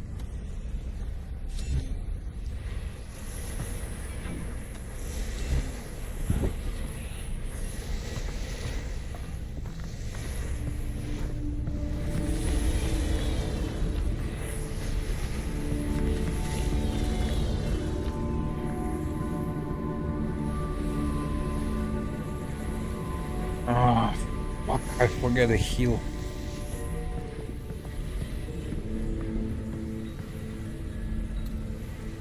Stay here.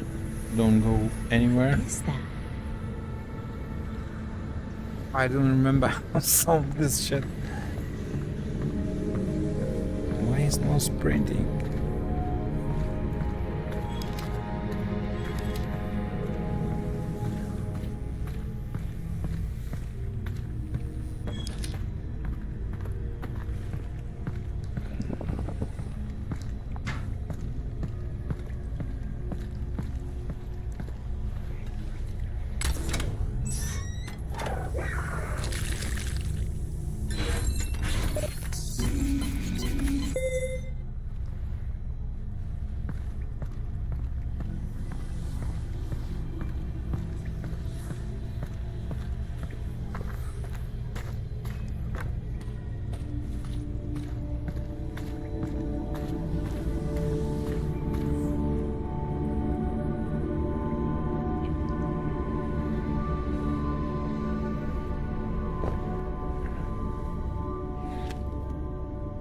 stream, okay.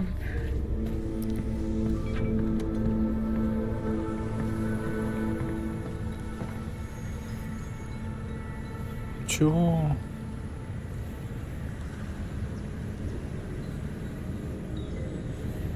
Spirit for drinking 95%. Fucking crazy. It's not spirit. And this side is right. Wine is.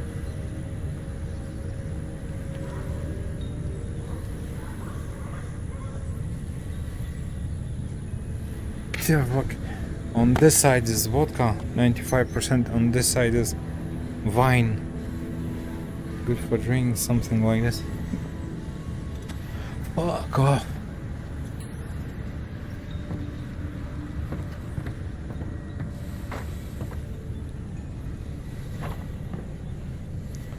And open the gate. But I don't remember how. Mural. It's this first one. There are two layers to the markings on the walls in this area. The square and dot patterns, that are the functional elements of the environmental puzzle, and the mural representing the Vortigaunt's interpretation of the events of the Half-Life saga. For the first few years of development, this area only contained the dot patterns supporting the perspective puzzle, but as we fleshed out the rest of the level, we found that playtesters responded especially positively to the Vortigaunt's wall markings leading up to the hideout. It was at this point that we realized that this area could serve as a canvas for our Vortigaunt's artistic magnum opus. To do this, we organized the dot patterns into a sort of swirling starfield behind the Vortigaunt's art. The imagery itself, which was inspired by petroglyphs and other traditional rock art, portrays many significant events from the Combine invasion, painted hurriedly by the injured Vortigaunt, almost as if he was trying to capture what fleeting memories he still had of the vortessence from which he had been severed. The fact that Vortigaunts have a complicated relationship with time gave us a lot of leeway in terms of drawing this as a strict, linear timeline. For example, you may notice that the Vortigaunt uses contemporary Combine troops as shorthand for Combine invasions from the past, or that the timeline is just generally hazy. A little from the past, little from the present, and a little looking forward to the future events of Half-Life 2. There are many musical themes and motifs used throughout the game to represent unspoken aspects of the story and lore. For example, the Vortigaunts play an integral role in the subplot of the game, and we chose to use music to subconsciously communicate the repeating nature of their role both in the timeline of Half-Life Alyx and in the larger timeline of the Half-Life saga. Within the music in this scene, you'll hear variations of themes used throughout the timeline of the game, from the very first sounds of the game up to the finale in the vault. Variations of these motifs represent the imprisoned chanting of the Vortigaunts, then this one. No. Fucking I don't remember the how. extraction of their energy to confine the G-Man,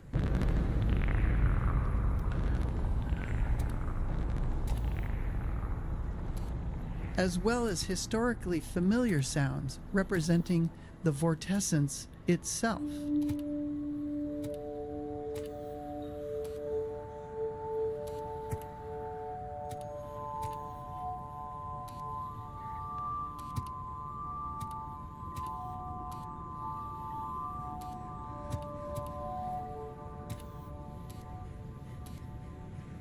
What?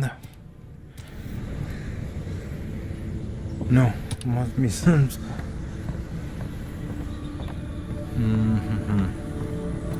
Okay. Stupid guy trying to solve the symbol puzzle. 1, 2. 1, 2.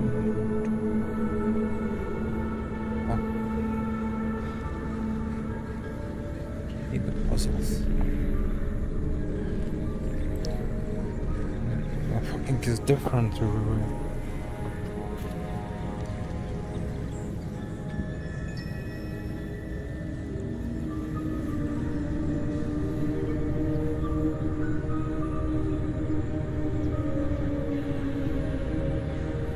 Who saved me how to fucking solve this puzzle?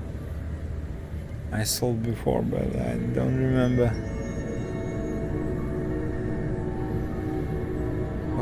One, two, three, two, like two, then two, then. Oh.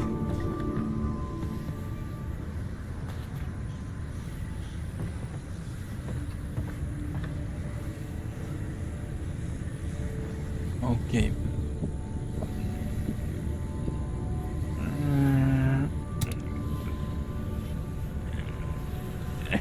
Fuck.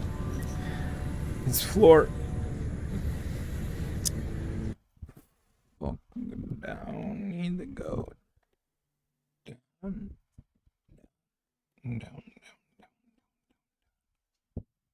Okay. Okay.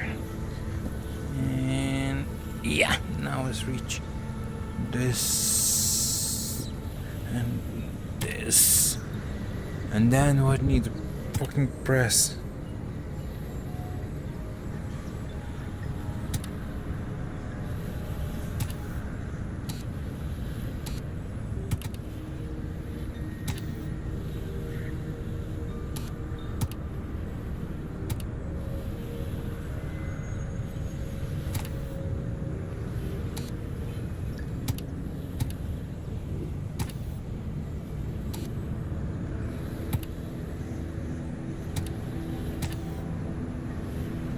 Press random stuff.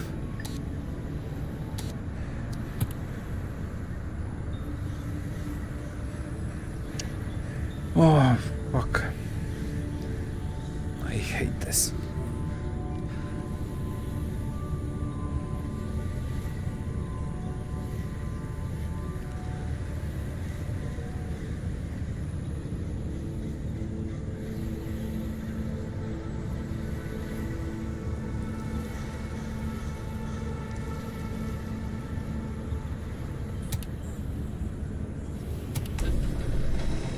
Yeah, fucking.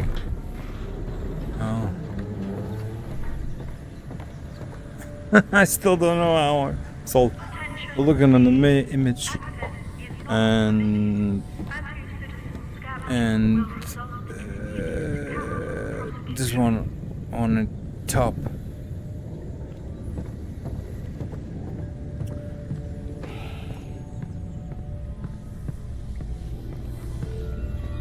Spooky. I like squeeze. I like squeeze like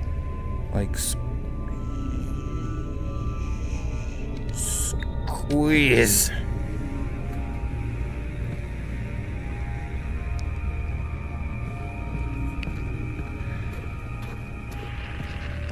Alyx, you all right? What's wrong?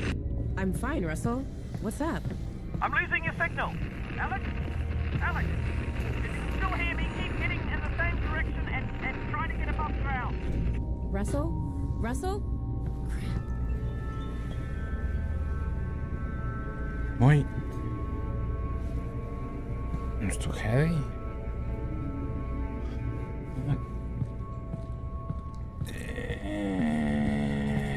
Fuck. Still not dead. Oh, 20. Good.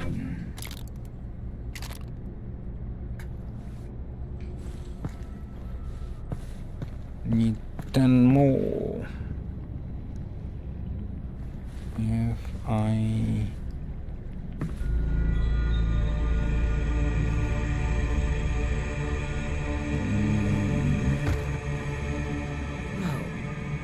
This is weird. During During our earliest attempts to rate Alyx, our instinct was to have her react to absolutely everything. But what we learned from playtesting was that Alyx reacting too much could actually be off-putting. Say a player is in a really tense, zombie-filled level, and they're having a great time, but suddenly Alyx is in their head, sounding angry, or frightened, or anxious. These Alyx reactions were creating a disconnect between how the player was feeling and how the character they were role-playing as was feeling. So we took a lot of those out. The Alyx reactions we left in tended to be the ones we're Let me in! Alyx's reaction here to the surreal entrance to the Vort hideout is a good example, where it was just so different from everything the player had seen up until then, and kind of takes you by surprise. We watched so many playtests where the player would see it and say, "Whoa, that's weird." So we had Alyx say the same thing a second later, almost like an echo. I mean, in general. I have a brain injury. Oh, I'm sorry to... You have a brain injury? That's Yeah, terrible, yeah. and Fucking I you hope- eat like Look, I'm idiot. actually pretty busy looking for my father. Eli Vance. The Combine have him, and I really do need to get moving. Oh, hell. Yes. Do not go yet. I must show you something. Look, I appreciate This it. way. I can't stick around. It is way. I know, I'm sure it is. Sure. The Alyx Vance must go this way. No, I want it this way. Okay. Yeah, this way. Whoa. For as long as we've been making choreographed scenes like this one, we found that there are two types of players. Those who become engrossed with the characters, and those who tinker with everything around them, paying little attention to the scene's action. To make these environments entertaining for the tinkerers, we usually add objects for them to find and play with. Since this scene is split into two rooms, we were able to add a large number of interactions to Don't this be first angry. room for players to discover after the he Vortigaunt eat has you. moved to the second room. If you be Some interactive you objects scary? are pure Yeah, you must. physically driven And tools, you like seem the scary. dangling headcrab corpses and the hanging pans. Others are animations wanna triggered by test. the player's actions. What? Like the way the caged The headcrabs shit you react eat. to the player approaching or shooting them. It's hard. One type of object on the Alright. table is a squeezable headcrab heart, which is a remnant from an older Yeah, version of good, the scene where squeezable. the player would revive a wounded Vortigaunt by squeezing nectar from these hearts. While that scene didn't work out, we found the experience too compelling and, well, too gross to completely cut from the game. Yeah, look. Is you can fucking squeeze. I must show you why I brought you here. Fucking car. Good. Come in. Come in. Yeah, take fucking. And this one. No. Oh. I take one. The fundamental challenge of any choreographed dramatic scene Training, like this one training, is making sure that training. we maintain the player without undermining the delivery of critical gameplay information. In this case, the player needed to leave this scene with the knowledge that the Vortigaunts have been imprisoned and that the player should seek the Northern Star. This particular scene went through many different variations during development, from a cooking scene with an extremely traumatized Vortigaunt to this humorous version. We even experimented with an interaction where the player was required to squeeze the nectar of several headcrab hearts into the Vortigaunt's mouth to revive him. While this was a memorable and novel VR interaction that ensured the player was engaged with the scene, the interactivity on the player's part often resulted in playtesters remembering the actions they took, but not the critical gameplay information. Eventually, we ended up with this more humorous scene, which struck an effective balance between entertainment and goal delivery. Importantly, we also distributed the scene across two separate rooms, breaking the information delivery into two steps. The first room where the player meets and learns about the state of the Vortigaunt, and the second room where the player is given their new goal. Separating these physically into rooms seemed to help players more reliably retain the critical information delivered in the second room. While this scene did undergo a lot of changes, one story beat remained virtually unchanged from the very first roughed-in version. the moment the Vortigaunt tosses a head crab carcass down to the player and yells, "Sustenance!" Right from the start, this moment always got a great reaction from playtesters and remained all the way to the final product. Buying mushrooms. Through there, Alyx Vance.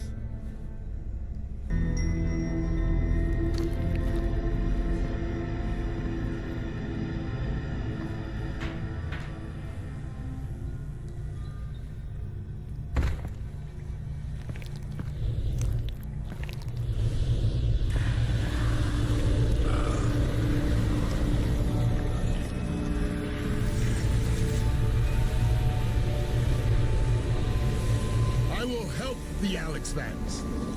Look to the northern star. Why? For guidance. Okay, thanks. Are you done helping? I am not. Here. Sustenance. I'll eat it later. Thanks for the help. You will be welcome. You will be welcome. You fucking gotta lose my heart. Squeezing stuff. Squeezy stuff. The fuck? Why am I so big?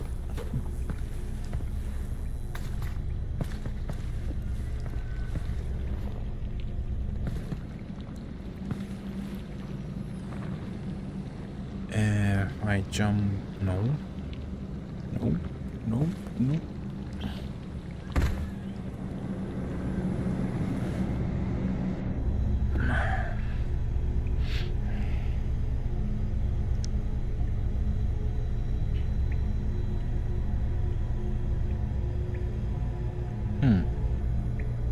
Different loading screen for me and for stream. Okay.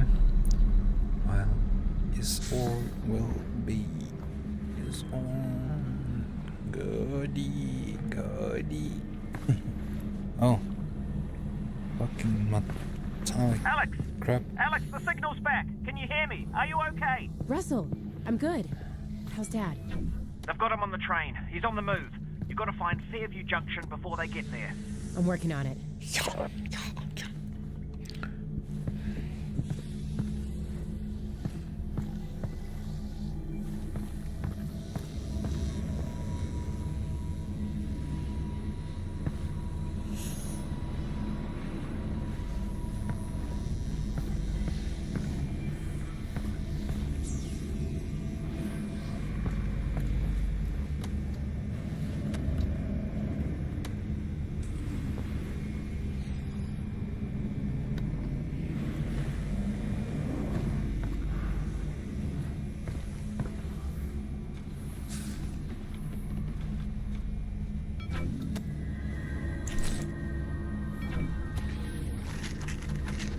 Matches. Okay.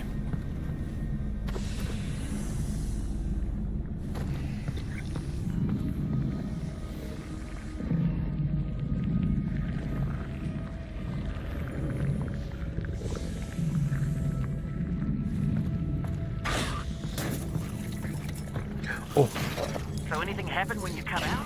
You're not gonna believe this, but I ran into a Vortigaunt. Vortigaunt? What was he doing down there? Hiding. I think he escaped from the Combine. What did he say? You ever meet a Vortigaunt? He said crazy Vortigaunt.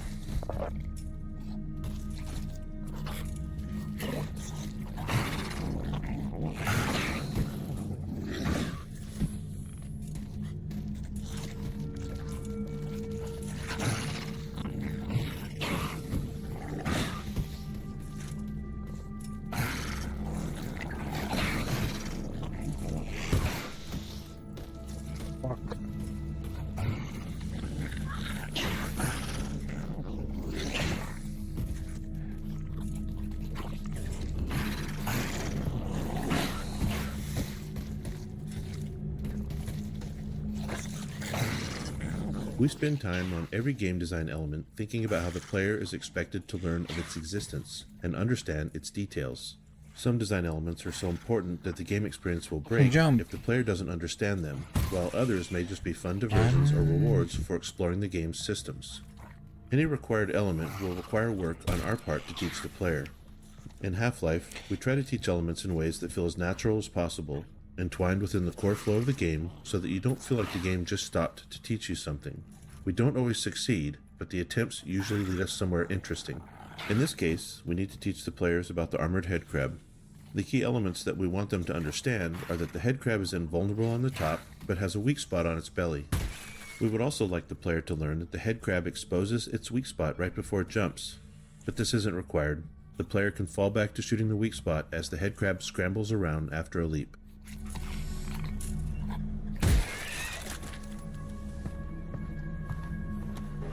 Teaching design elements of enemies is always tricky. Players have shown us for years that it's really hard to learn something new while under attack. We've also seen that invulnerability, in particular, is a difficult enemy feature to teach. If players are blasting away at an enemy, they are often not paying close attention to the impact feedback. If the enemy is vulnerable in some areas and not others, players may kill the enemy with a spray of gunfire, not realizing that some of their shots did nothing, while others hit critical weak spots. So when we approached the armored headcrab training, we knew we'd need to do significant work. The first step was to avoid placing the player under duress by containing the enemies inside this wire fence. Next, we placed headcrabs at eye level facing the player, exposing their bright, pulsing weak spot. If the player shoots one immediately, they are rewarded with a unique death effect where the headcrab explodes into chunks. This effect is designed to show the player that they did something special to kill this headcrab, as opposed to how they've been killing headcrabs up until now. There are a couple of other pieces in the setup here that are important. A second headcrab is placed right behind the lock the player must shoot to enter the cage, encouraging the player to notice the weak spot and try shooting it.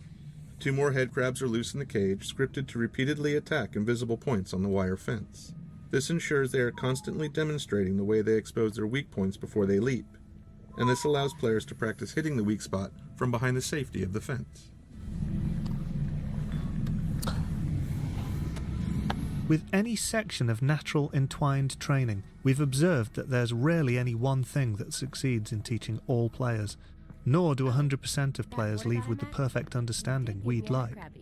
If player understanding is absolutely critical, we have to build a more bulletproof gate that ensures the player demonstrates understanding before moving onwards. In fact, we do just that when the player acquires the shotgun in the next area. In the case of the armoured headcrab, however, playtesting showed that we could afford to let a few players through with less than perfect understanding. This section gave them enough of a chance to experiment that they got a sense of what was going on, and further encounters with armoured headcrabs solidified it. There was still a lot of iteration on the visual design of the headcrab to further drive home its armour and weak point, and we also added a custom response to shotgun fire. In that case, the armoured headcrab flips over and wriggles for a second, exposing its weak point. This was added to reduce the resource loss we saw happening in players who were still struggling to understand the armoured headcrab mechanics after they acquired the shotgun.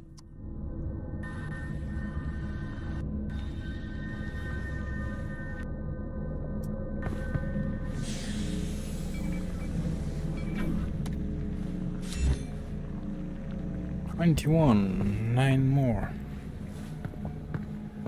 Open first.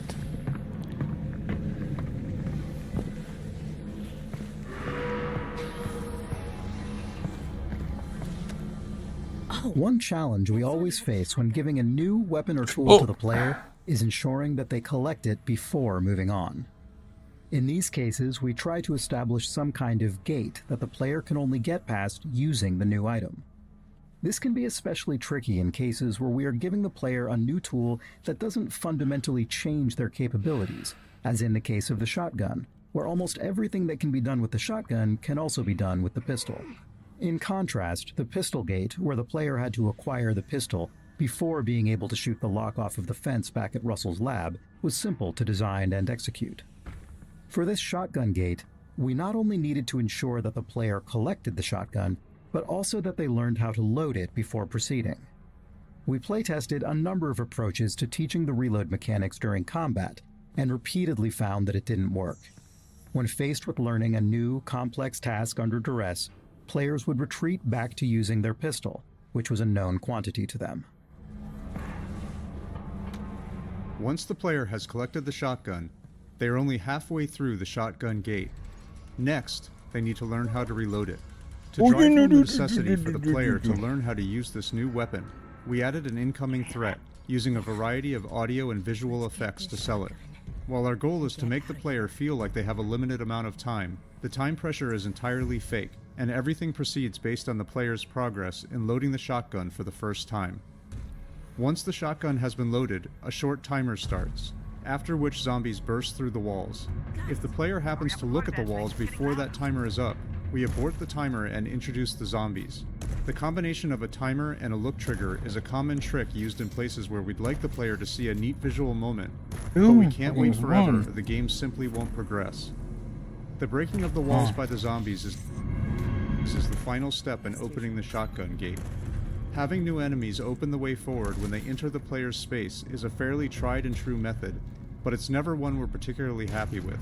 It's always a bit too convenient and lacks agency on the player's part.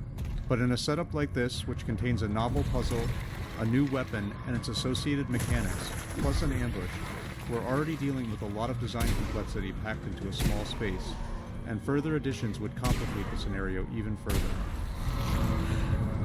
We did it. I love this gun. We did it! You sure? 2 shells left. Once the player has collected... I'm out. Yeah, interesting. I'm out. Out of shells? Fuck you, 4.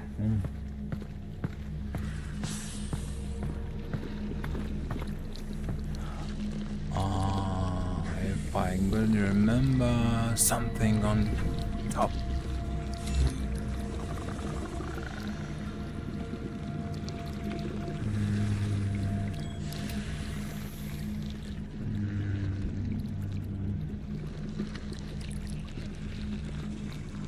Okay.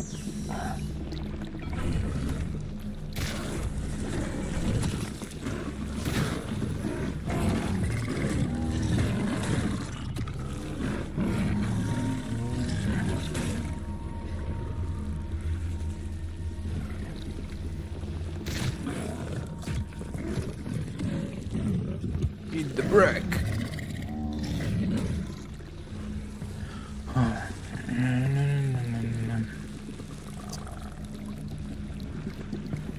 Nope.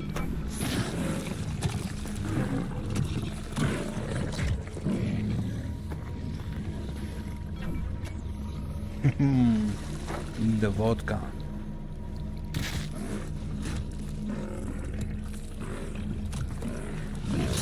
He must be drunk.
The visual design of the shotgun included a number of challenges.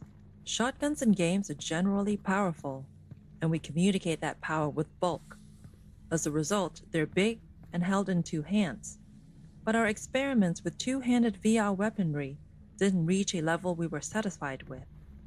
When holding a 2-handed object in real life, the object itself provides a physical connection between the 2 hands, and that constraint allows players to stop thinking about it consciously, in addition to providing physical feedback. In VR, without that connection or feedback, we found that players had to keep maintaining their own internal sense of how they were holding their 2-handed weapon, or they dripped their hands into positions that were hard for us to reconcile. As a result, our 2-handed weapons required players to play along more than we liked. Since one of our core goals with Half-Life Alyx was to allow players to fully immerse themselves by ceasing to think about what they were doing in real life, we decided to focus on single-handed weapons, including the shotgun. Our initial instinct with the shotgun design was to use a regular real-world shotgun, but modified, with a sawn-off stock and barrel so it would seem less cumbersome when held with one hand. This approach always resulted in the handle being at the rear of the weapon, and we ran into the problem where the weapon always felt front-heavy. But obviously, the VR controller in your hand wouldn't reflect that, leading to a disconnect between what you were feeling and what you were seeing. Placing the handle more centrally and underneath the weapon helped avoid this disconnect. This implied centre of mass wasn't really maintained well as the weapon accrued upgrades throughout the game, but the first impression was the most critical. Since we were going with an odd form, we were keen to use common shotgun visual elements wherever we could to help with player recognition and to ground the design in some reality. One element we borrowed was a common shotgun tube magazine that stores shells horizontally in line with the barrel, and we were just able to fit the gameplay requirement of 6 shells without the overall length becoming unwieldy. You can see the effort we had to go for further shell capacity in the design of our autoloader upgrade. Our first reloading mechanic was based on the realistic insertion of 1 shell at a time. Playtesters found this to be overly tedious, although we did receive some positive comments that it made them feel like an action movie star. The simple addition of allowing the players to insert 2 shells at a time solved this issue, allowing us to keep the good part of the design whilst losing the bad. We were keen to reinforce the whole action movie star thing, and experimented with some big gesture the player could do to finalise reloading.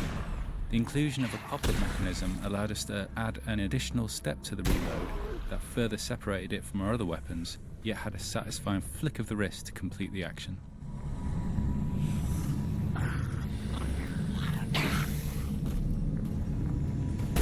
Oi.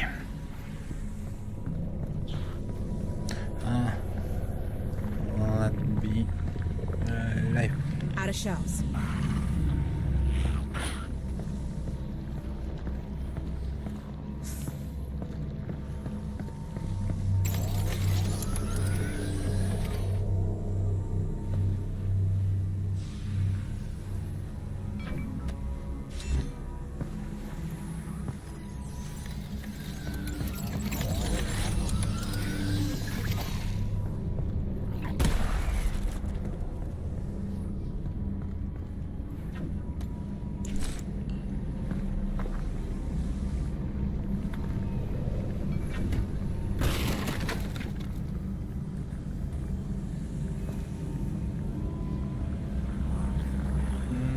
Oh. What the fucking sound? One bullet. Okay.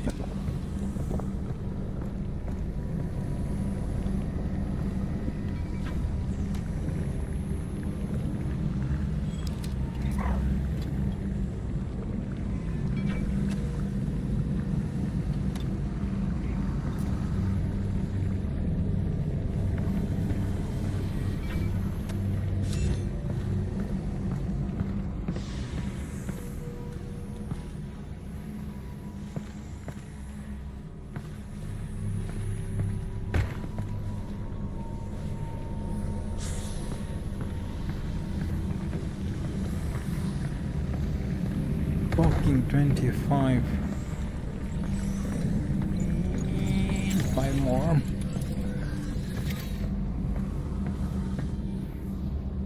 Hi.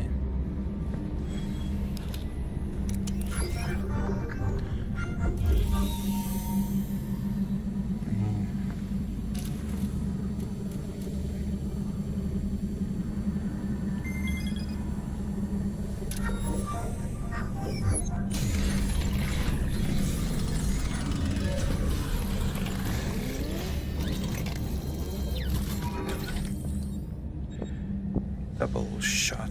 Nope. Oh, laser.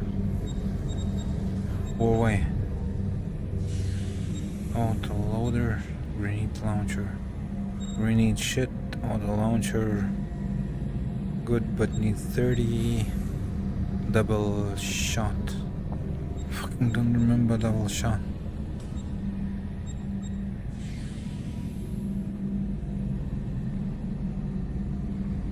Suitable added the option to fire second shot immediately after the first one. Laser. Oh, snow. Oh, it's nothing. Yeah, laser is good.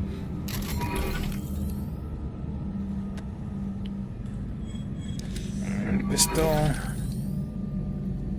Burst fire.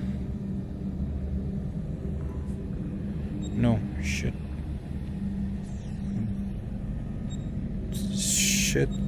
Shit.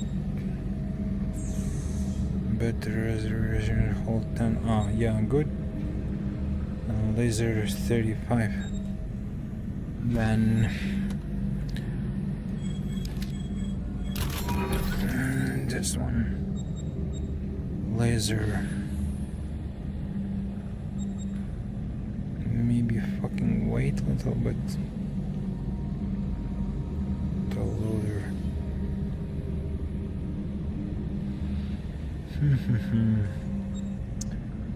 Fucking wait. Double shot. No. Lasers good, but I need how much? 25. I need 5 more.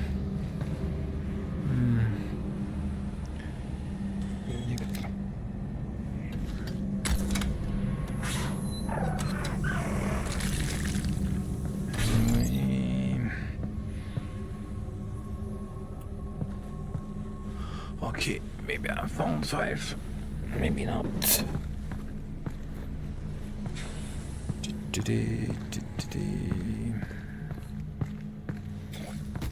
Oh, the fuckers. Yeah, coming.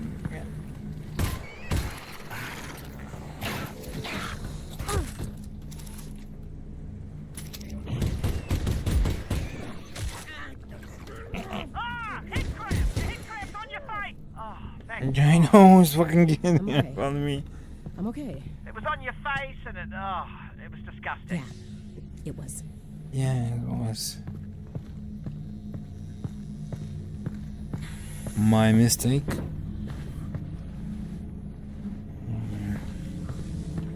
One.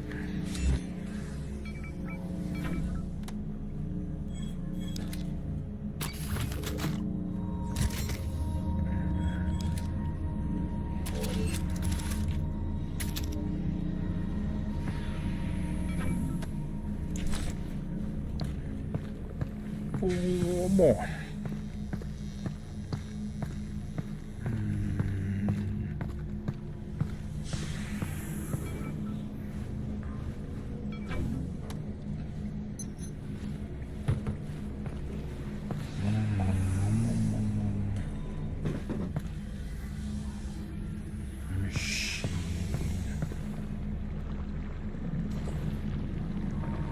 Okay, trying to. Oh, one more. How much need to do? 30. 3 more.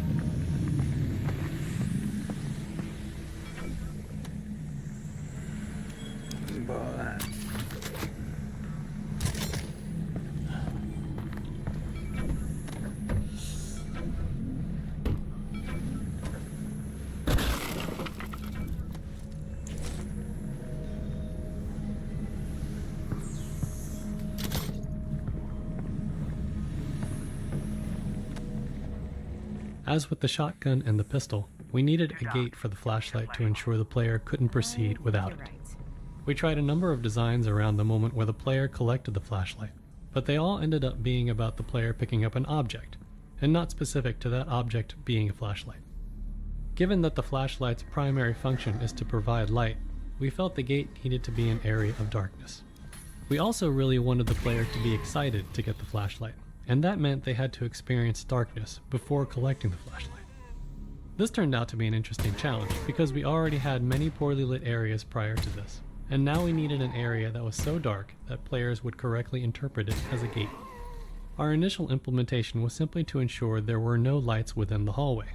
Unfortunately, playtesting immediately showed that wasn't enough. Some VR headsets I have need extremely two more. low black levels, and on those headsets, enough light bounced in from this lit area to enable players to move forward. In addition, our low ground fog provided just enough contrast in the dark hallway for players to make out the scene and stumble through it. Even once we removed fog and bounce light in this area, we saw yet other ways that players tried to move forward. Some players would fire their pistol repeatedly, using the muzzle flash as a strobing light source. Others would use the teleport targeting UI to probe the room, because at that point in the project, it had a small light source attached to it. Oh, fuck her. In the end, we disabled muzzle flashes inside the hallway, and the teleport UI lost its light. The final step was the addition of some dialogue from Alyx, commenting on the darkness and her need for a light source. This was aimed at solving a perceptual problem. Up until now, our game has taught players that their goal is to continue moving forward. And any time that forward progress is blocked, it's because there's something in the local area that needs solving. Given that structure, it's entirely rational for players to do everything they can to find some way to see in the darkness ahead. Alyx's dialogue is aimed at telling the player that the game has recognized their attempts to move forward here, but the solution lies elsewhere. Subsequent playtesting showed us that this dialogue, coupled with the brightly lit area containing zombies off to the right, helped tug players past the darkness entrance and on towards the flashlight.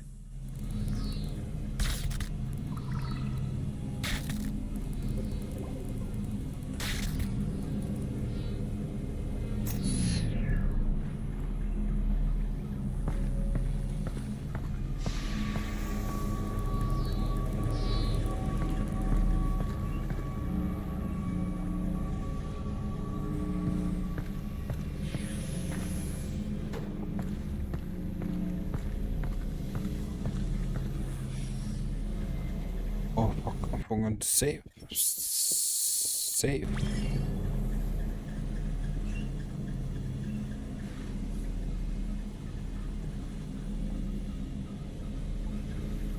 Forget to save. Save. One bullet.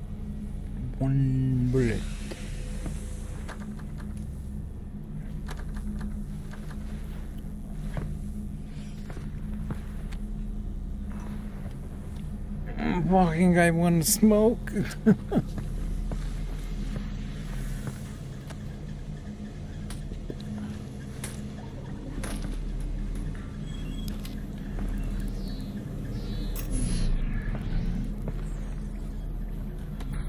Like hacking and environmental puzzles, toner puzzles like this one are often used to relieve tension from combat and engage the player's mind in a refreshing way. This puzzle introduces a new junction type, which has 2 inputs and 2 outputs, as well as branching circuits. Functionally, it's just a simple airlock. Only one of the main combine gates can be powered on at a time, with an additional wrinkle that the smaller side gate on the return path must be powered down separately. In addition to providing a break between hectic combat encounters, this puzzle is a gameplay mechanic refresher, since it's been some time since the player has seen a toner puzzle, and the next ones start to ramp up in complexity.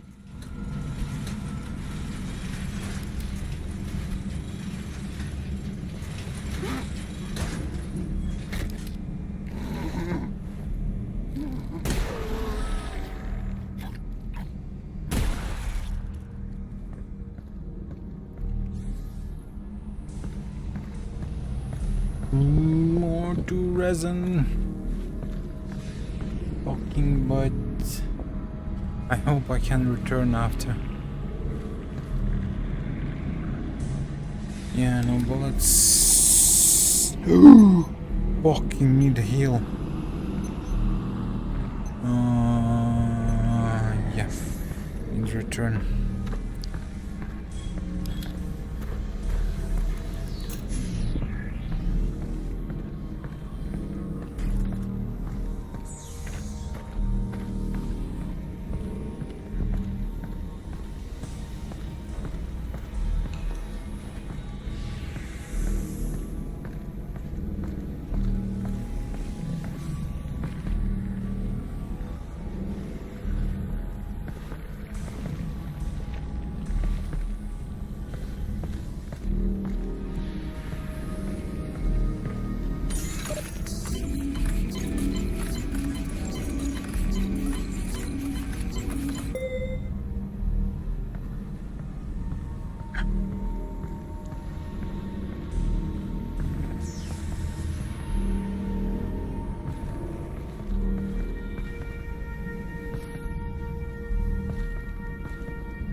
Everything all right? Nope, I'm good. I'm good.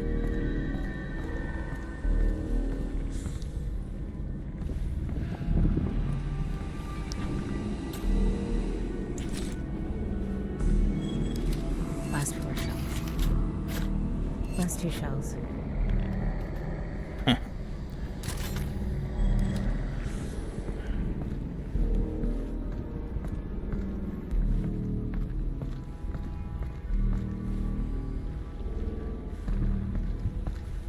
Give me fucking tourism.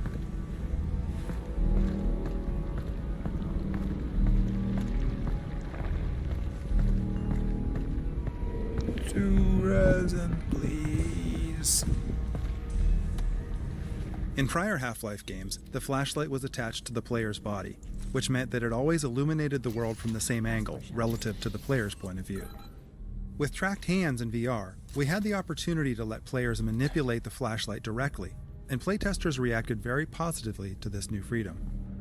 In fact, our earliest implementation of a flashlight in Half-Life Alyx was an object that could be picked up in either hand or even set back down. This allowed the player to put the flashlight down somewhere, providing illumination for themselves while they accomplished another task. Unfortunately, this presented the possibility that a player could leave the flashlight behind, which would have been a game-breaking scenario. Implementing the flashlight as an object that players had to hold also prevented them from holding something else in that hand, which was tedious to manage and simply too punishing of a trade-off. In particular, it meant that weapon reloading was a nightmare, because the player no longer had a free offhand to perform the reload actions. In the end, we settled on a flashlight that attaches to the offhand and turns on and off automatically. This fixes the issues with reloading in the dark, potentially losing the flashlight, and has the nice side effect of not requiring the allocation of a button to toggle the light, which is especially helpful on controllers with fewer buttons. Since the automatic on-off behavior is controlled using level logic, designers could make performance and quality trade-offs in different areas of the game. After all, if a player could turn the flashlight on at any time, the rendering overhead of this shadow-casting light source would have to be accounted for throughout the entire game. On the other hand, if the flashlight is known to be off in a given area, a designer can make use of the resulting rendering headroom by increasing the fidelity of the environment in other ways.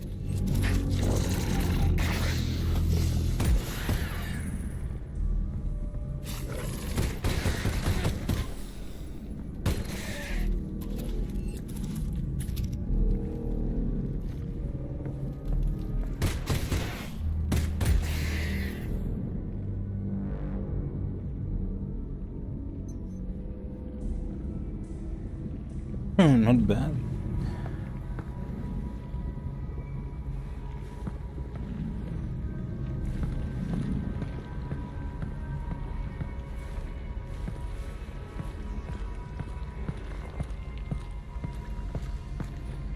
How much bullets? 60. This is not bad. No, this is fine. Bad.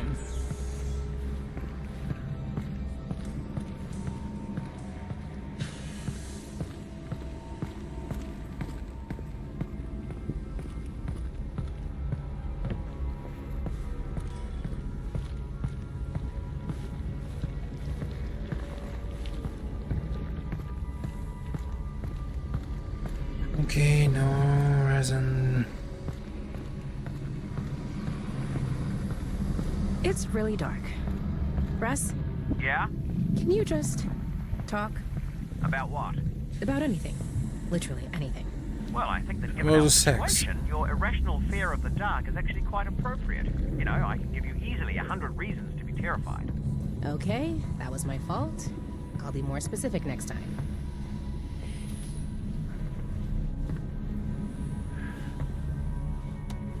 Shortly after adding the flashlight to the game, we discovered that playtesters would frequently brace their gun hand with their flashlight hand. Oh yeah? This meant that the players had to orient their flashlight hand awkwardly to align the light with their aim. We decided to make this an automatic behavior of the offhand whenever it was brought close to the grip of the gun. If you do this, you'll see that the offhand grips the gun in a natural pose, and the flashlight aligns with the aim. In fact, if you look closely at the end of the flashlight, you'll notice that it has a ball joint. This allows the flashlight to articulate based on whether the offhand is gripping the gun or not. The ball joint has 4 different orientations, one for each gun, and a neutral orientation for when the player is not supporting the gun to aim. These 4 orientations ensure that the flashlight is always pointed in an ideal direction for the player. In one-handed mode, the flashlight attaches to the gun hand at an orientation that is ideal for all scenarios.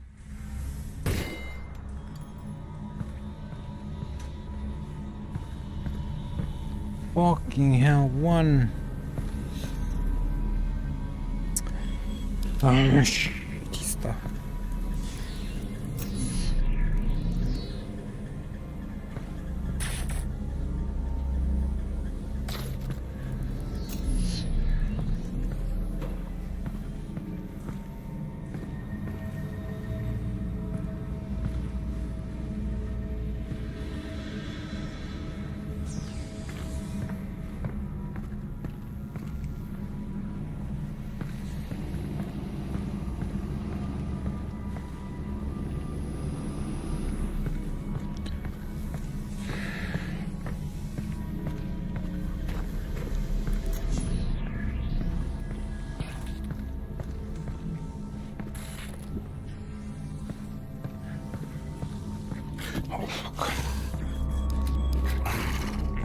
Why can't they the gun?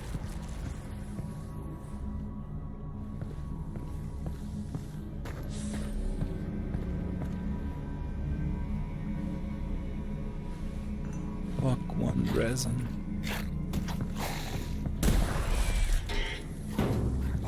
How much fucking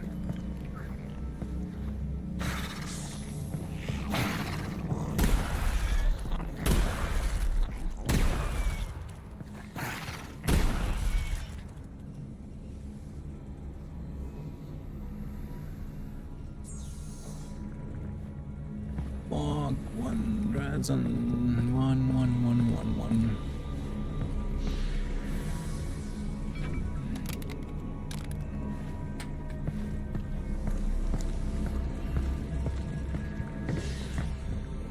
All right, Russ. Really need you to talk again. Absolutely. Be specific. Before. What was life like before the Combine? Ah, excellent. Alex, have you ever heard of a club sandwich? Nope, not once. Right. To make a club sandwich, you need to start with bread. Not from a bread line, from a bakery across the street. Baked that day, okay? You add tomatoes, lettuce, not vegetable paste, fresh. Then you add bacon. That's from an animal we used to call the pig. You toast the bread, and you put all that inside it. You guys had all that? That's insane. It is, and I'm not done. Then you add a second sandwich on top of the first one. You put ham in it, also from a pig, and turkey from an animal we used to call the turkey, and more tomato, more lettuce, and a bunch of other things I'm forgetting. It was 6 inches tall and weighed a pound, and had a dozen ingredients from 5 different continents. It was the most impossible food item you could imagine in any age before ours. Wow. I know, right? That is... wow. Oh, fuck. Thanks, For Russ. one reason. You're How to welcome. take it?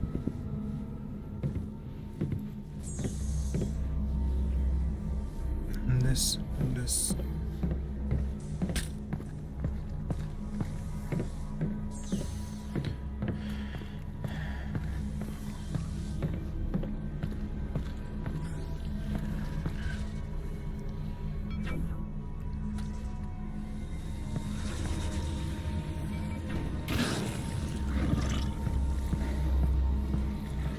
I think I see one resin. Think.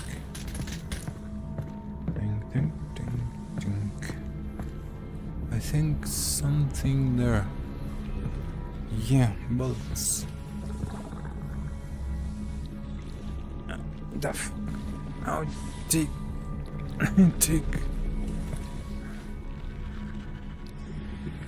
No. Okay, I'll take bullets.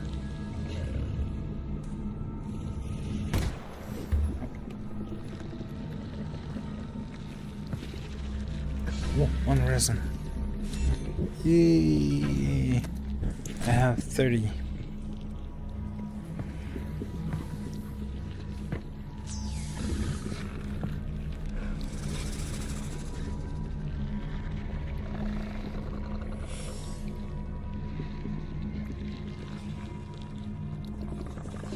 wanna spend on you bullets,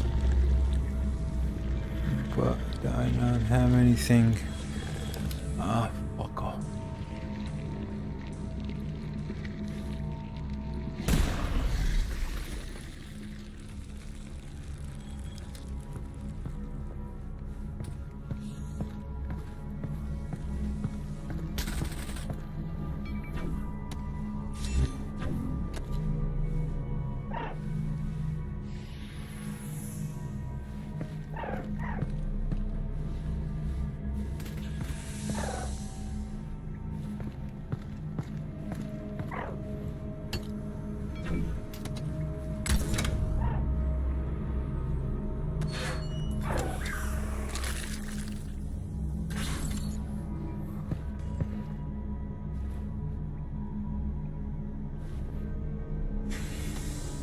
When the writers create a new character, we try to write a variety of material from that character's perspective to help find their voice.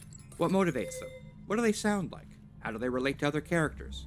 It's helpful to know the answers to questions like this early in a project, particularly when working with a team, where different people might end up writing for that character. The club sandwich story that Russell tells in this section started out as one of these writing exercises. The writing team wrote pages and pages of Russell telling Alyx stories about life before the Combine, getting irritated with her, telling bad jokes, pretty much the whole emotional spectrum. As we refined Russell's character, almost all of that fell by the wayside. We needed to do that work to get to Russell, but most of it didn't sound like Russell. Later in the project, we decided to make Alyx scared of the dark. So we needed Russell to talk a lot in this section to keep Alyx company. It didn't matter what he was saying. It just had to be this voice in the dark that she was grabbing onto. And then we remembered, hey, didn't we write a rambling sandwich monologue a year ago? Bullets. And the club sandwich speech was resurrected. 35. This one good. This one good. And this one good. More bullets. Fuck, what? I want better. Bullets preservation or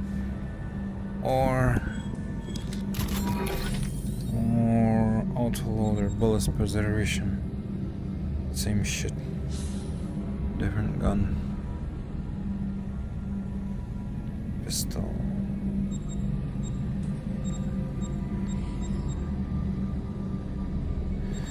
Ah, fuck. Grenade launcher, maybe take the laser. Double shot. Autoloader.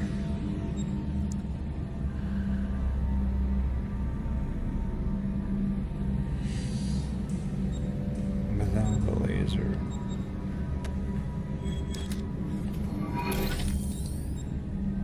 Shit, this bullet preservation.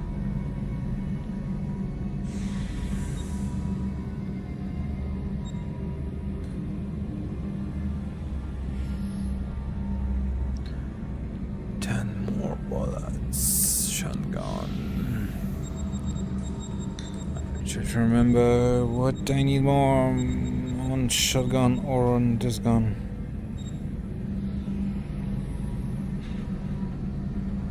Okay, 35. No, shotgun. Fuck off, shotgun. I use a lot of shotgun.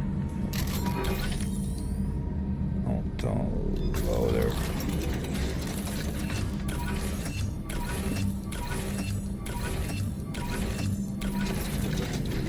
Oh.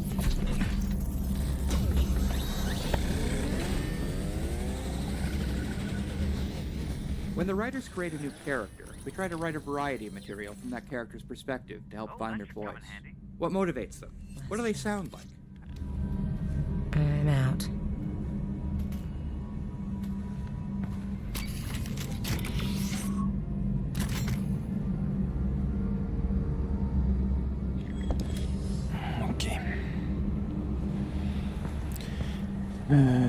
Heal max.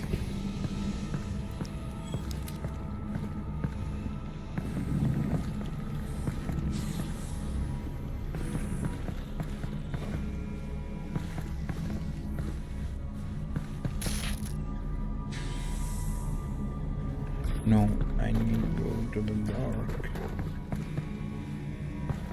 Where the fucking dark? Here.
Ooh.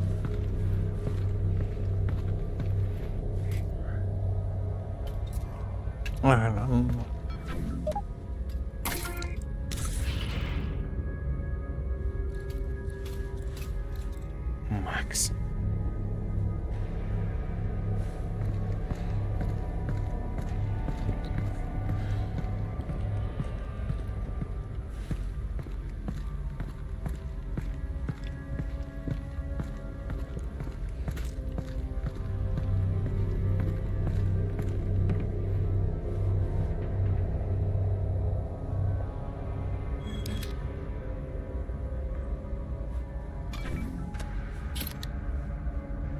I'm out.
I drop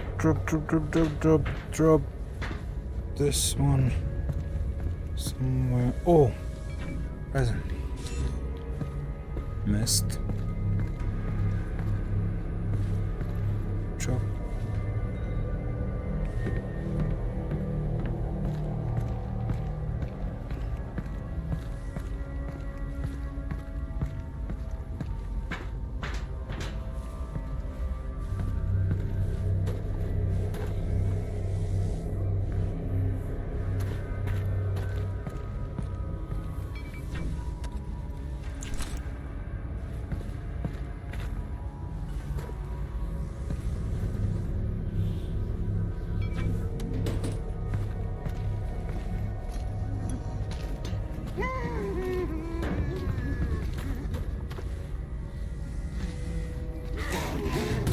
Oh, for fuck! Smart, stupid, shitty guy. Oh, Dad, no.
Out of shells.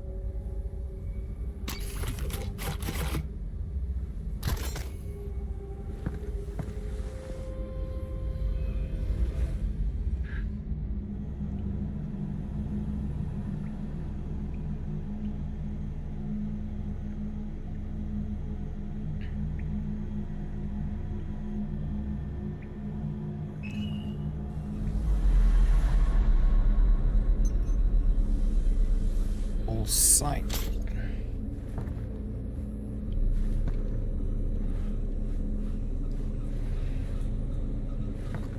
Okay, for the day after soldiers.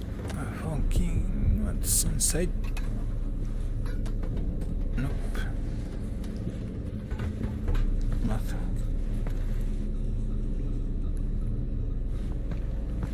Wait, is that a dead Combine soldier? Yeah. When you guys were off stealing the reactor, I saw the Combine moving supplies in here. So, I guess they're interested in this place again. Right, we'll keep an eye out. Something's definitely up.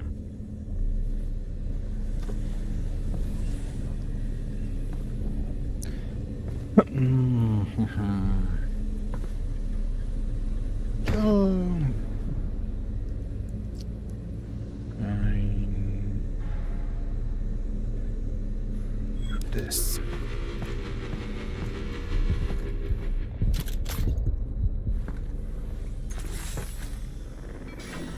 Alyx, manhack, watch out. See it.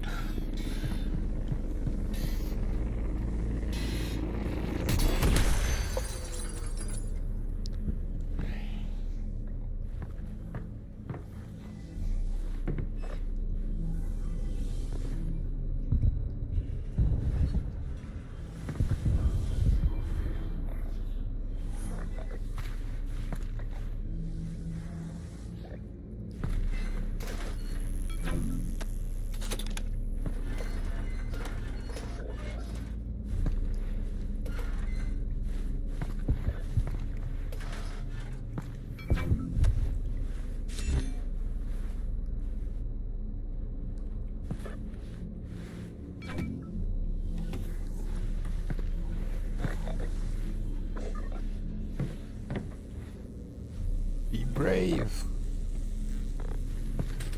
Okay, so Relax, right now, be brave. what it's like to live on Earth on a scale of 1 to 10.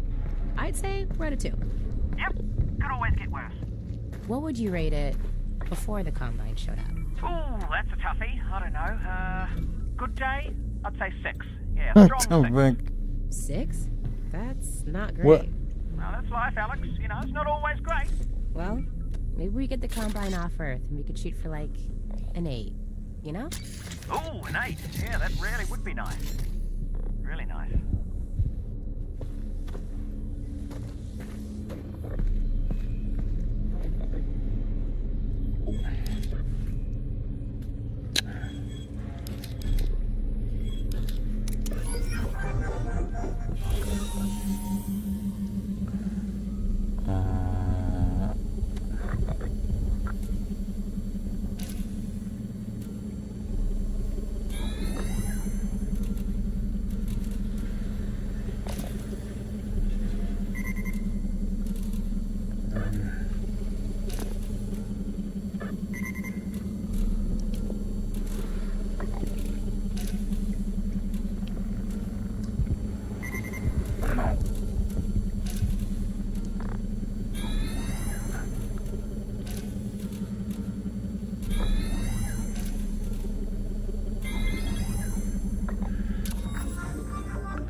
When building a Half-Life game, we try to start playtesting as soon as we can, even when we only have 10 or 15 minutes of gameplay built.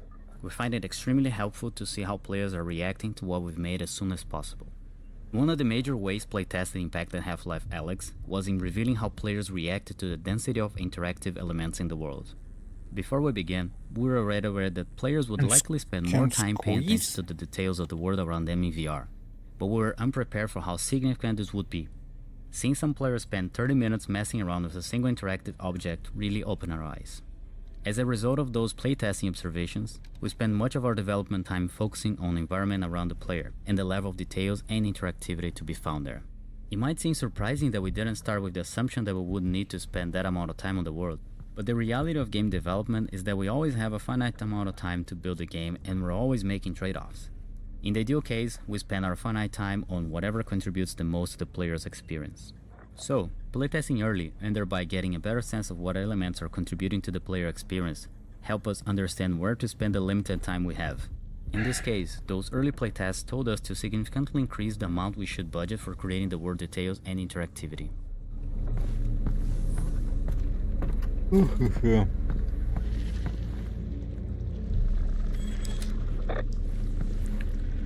Oh, holy fish. Holy cow. What we can do with this?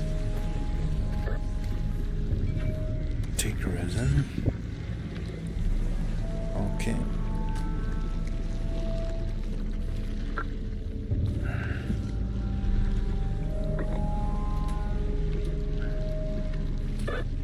Tell where your boss.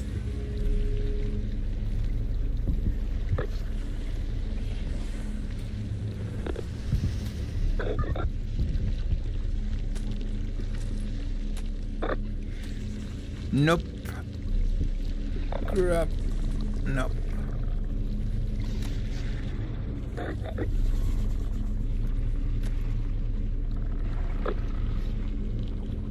Huh. Interesting. You shoot this shit.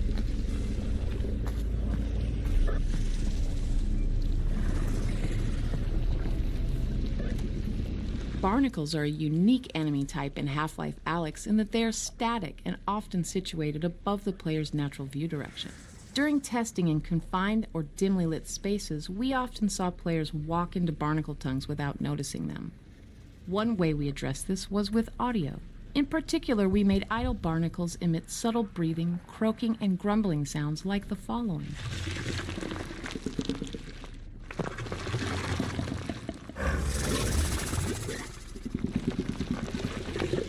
These sounds helped alert players to the presence of barnacles, and also made them seem like living creatures that were always active, not just a mechanical piece of gameplay that responded only to the player's actions. The head-related transfer functions available in Steam Audio were especially helpful, as they made it possible to accurately spatialize barnacle sounds so that the players could tell that the sounds were coming from above.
Early incarnations of manhacks were frustrating to fight in VR, since their audio was not providing enough information about their location.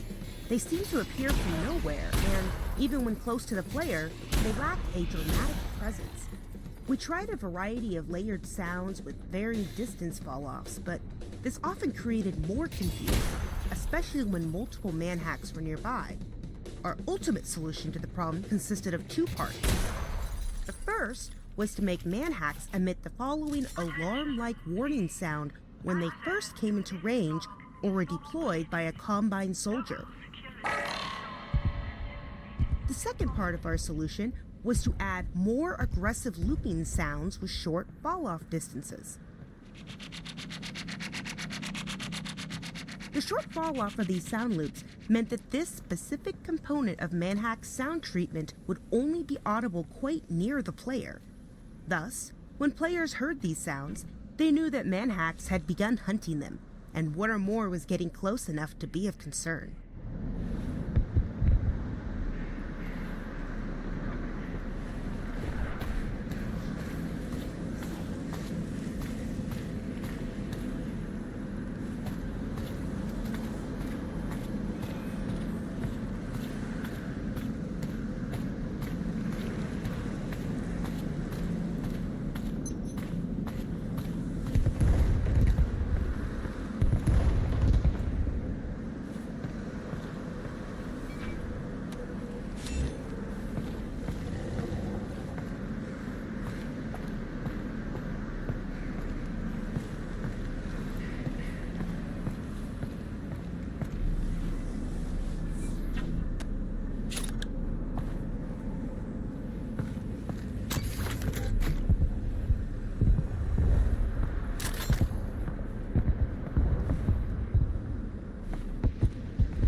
Before Final Art was added, the cramped dark area of this level did not take players very long to traverse. But as a fidelity of the game increased, players spend more and more time getting to this point. As we've learned over the years, too much time in dark underground areas can become fatiguing to players, and this is even more significant in VR. This outdoor section provides a change of pace and a brief respite from the dark. Not only does it give players something visually different and interesting to look at, It allows them to clearly see and assess threat in open space, allowing them to get some easy kills with a little stress.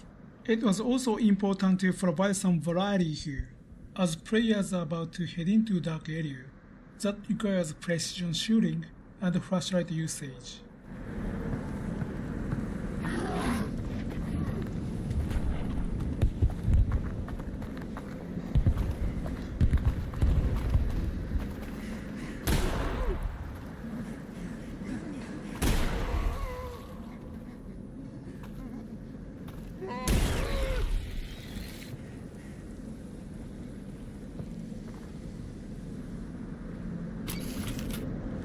Out of shells.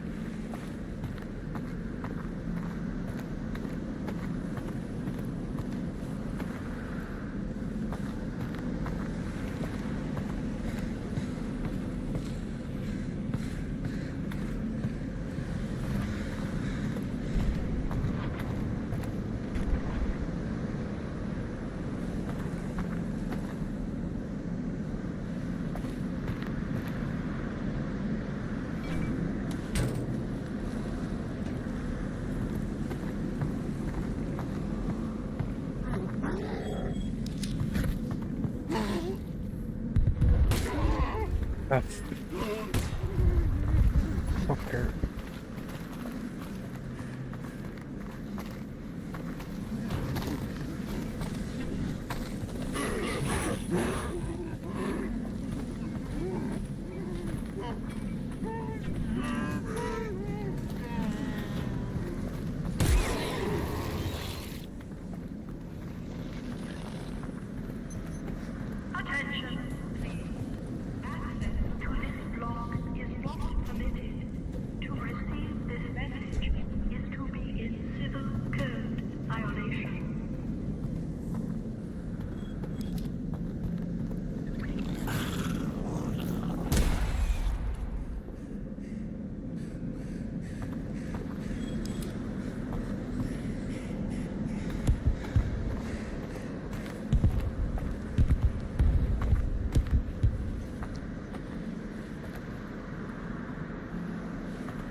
Stuff. Okay.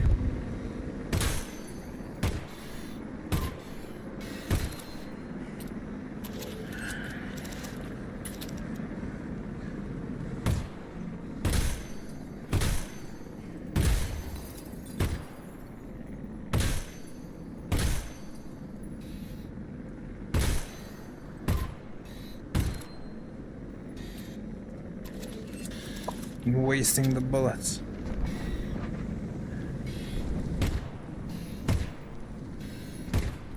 Fuck.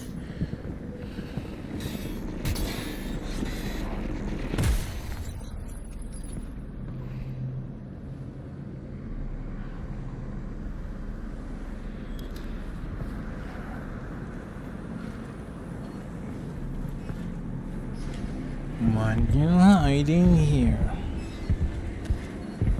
Nothing. Okay.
So, when we get the Combine off of Earth, what are you gonna do?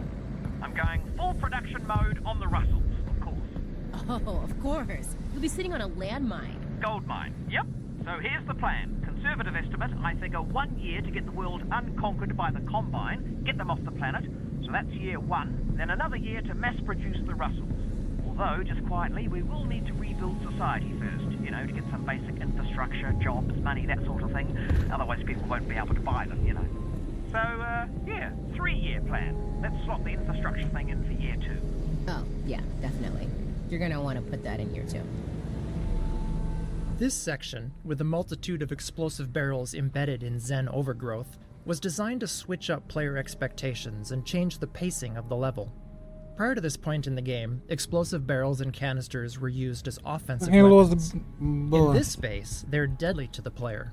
If a barrel or canister does explode, it sets off a fatal chain reaction. This change in priority forces players to aim carefully and adds intensity without combat. This has the positive side effect of training players to utilize the pistol even more effectively. While the automatic alignment of the flashlight with a braced weapon is useful in direct combat, in this section we observed players taking advantage of the decoupled weapon and flashlight as they illuminated and targeted barnacles in the intricate Zen foliage overhead.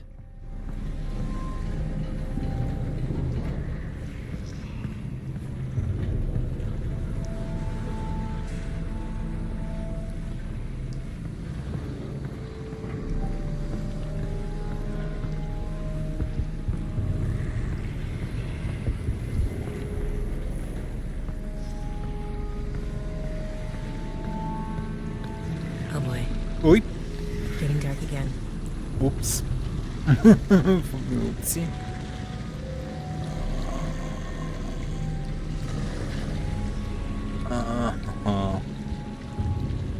Not good, not good, not good, not good. Fucking hell. Claim 3 credits.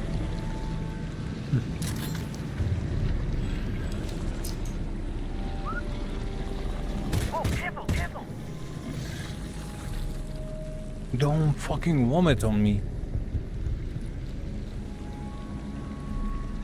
Okay, here.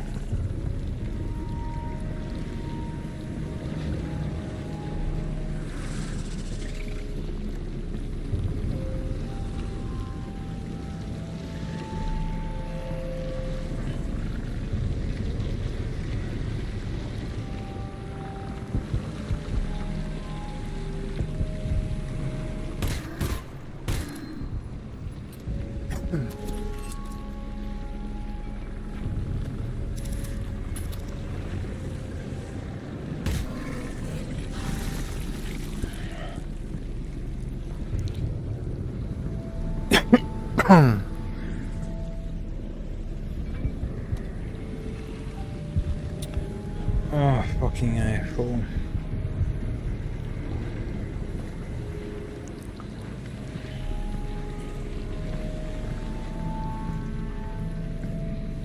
Surrender.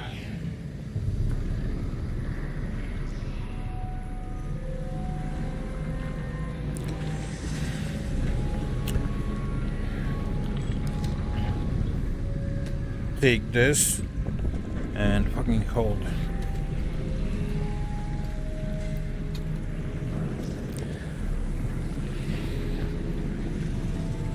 friendly. We decided early on that the environments we wanted to portray in Half-Life Alyx would benefit from an investment in high-quality volumetric lighting. This component of illumination is an indispensable tool, not just for creating atmosphere, but for drawing the player's attention to critical gameplay elements. Our system works in 3 phases. In the first phase, illumination from static light sources is captured in a 3-level hierarchical volumetric clip map surrounding the player. The highest resolution level of this clip map measures 1 cubic inch per voxel. The clip map is updated incrementally, less than once per frame, as the player moves throughout the scene. In the second phase, a compute shader ray marches in view space throughout the clip maps, accumulating static lighting, dynamic lighting, and volumetric extinction. The ray marching is performed every frame and employs temporal anti-aliasing to improve quality. In the final phase, we resample lighting and volumetric scattering from the prior phase for each eye once per frame. The result is a texture that describes, for any given view space depth, volumetric scattering and extinction, which we apply during forward rendering. Yep, sounds good. Alex?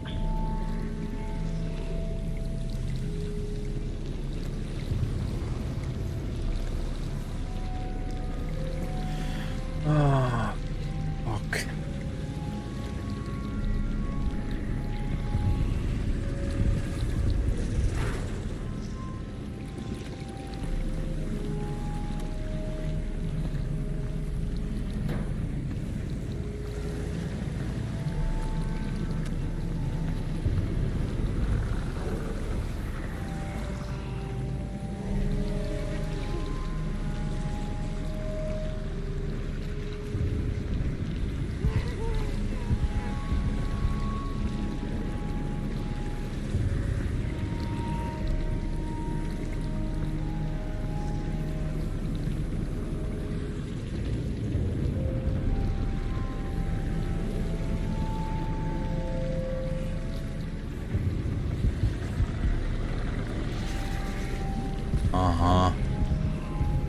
And destroy. Shoot.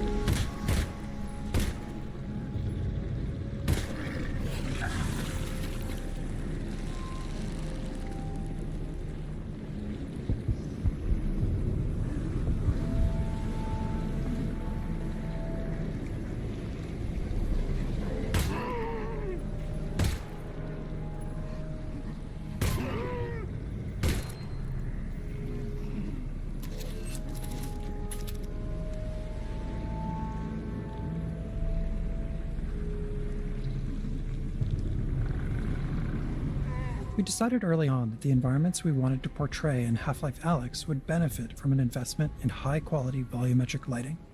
This component of illumination is an indispensable tool, not just for creating atmosphere, but for drawing the player's attention to critical gameplay elements.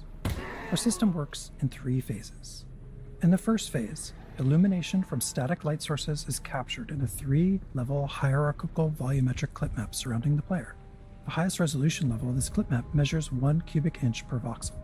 The clip map is updated incrementally, less than once per frame, as the player moves throughout the scene. In the second phase, a compute shader ray marches in view space throughout the clip maps, accumulating static lighting, dynamic lighting, and volumetric extinction. The ray marching is performed every frame and employs temporal anti-aliasing to improve quality. In the final phase, we resample lighting and volumetric scattering from the prior phase for each eye once per frame. The result is a texture that describes, for any given view space depth, volumetric scattering and extinction, which we apply during forward rendering.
Oh, fuck.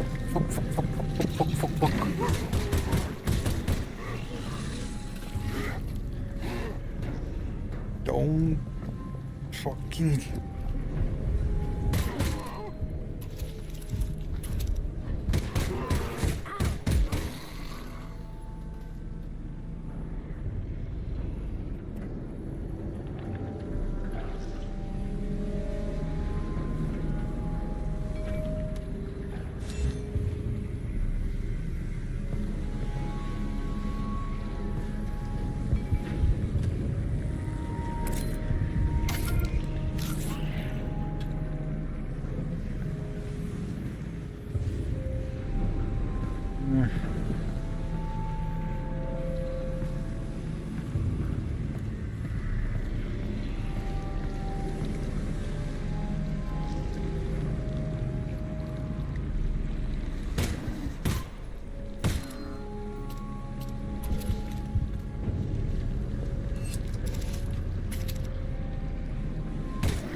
He's fucking turning. I wanted to look.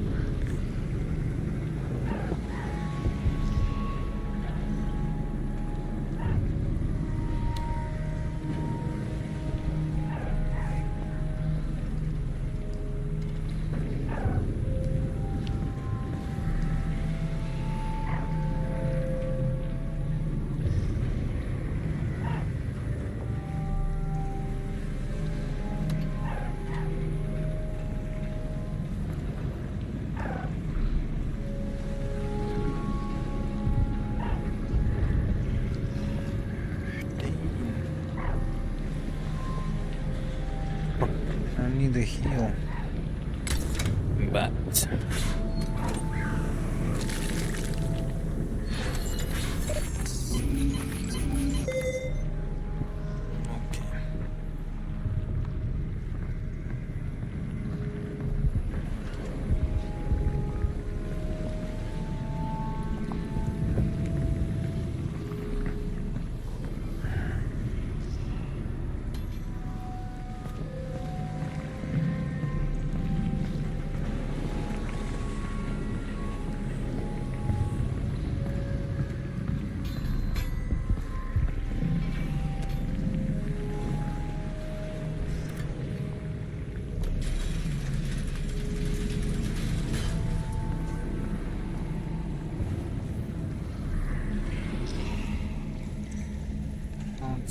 stream still okay.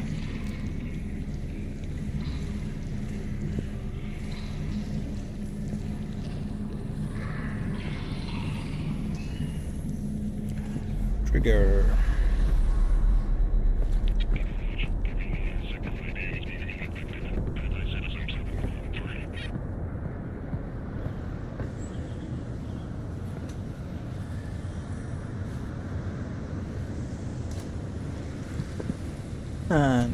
No.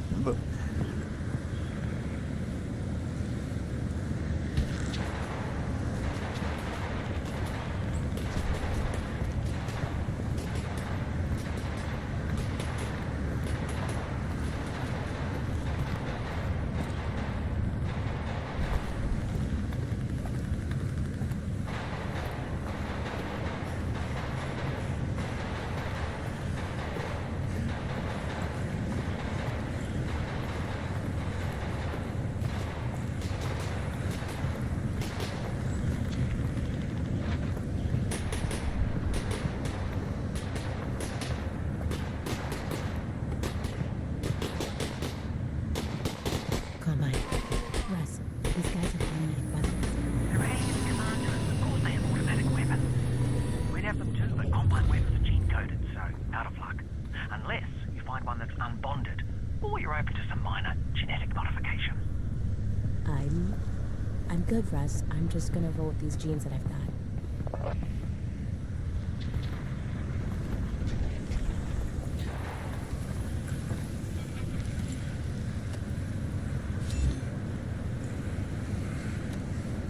We always introduce new enemies at a distance, and never while the player is under duress. Here, the player is able to observe the Combine soldiers killing some wandering zombies, giving the player an idea of how powerful the soldiers are, and how they might operate in combat.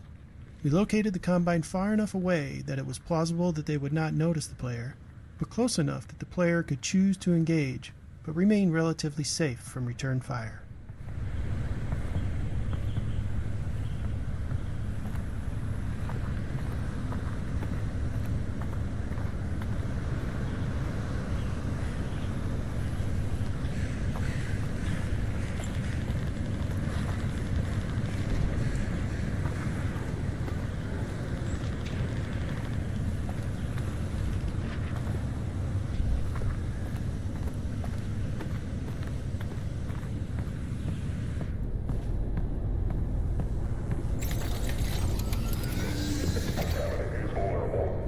Only 16.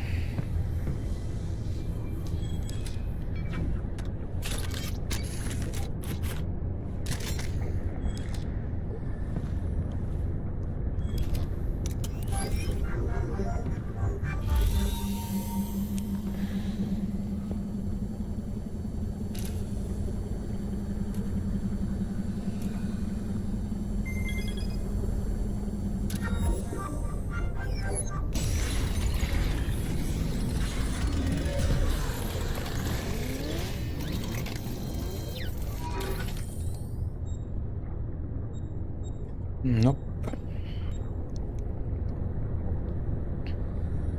No chance.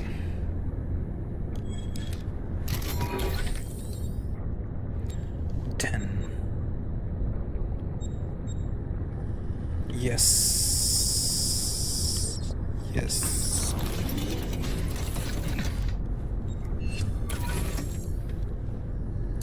Oh.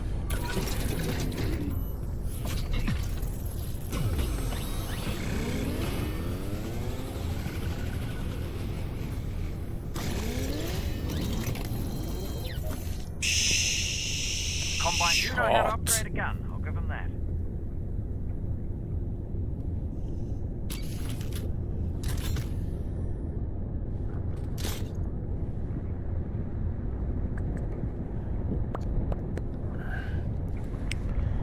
Okay. Nice.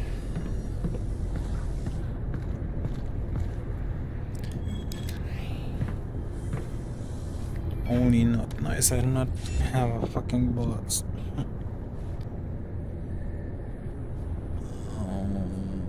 Resin 7.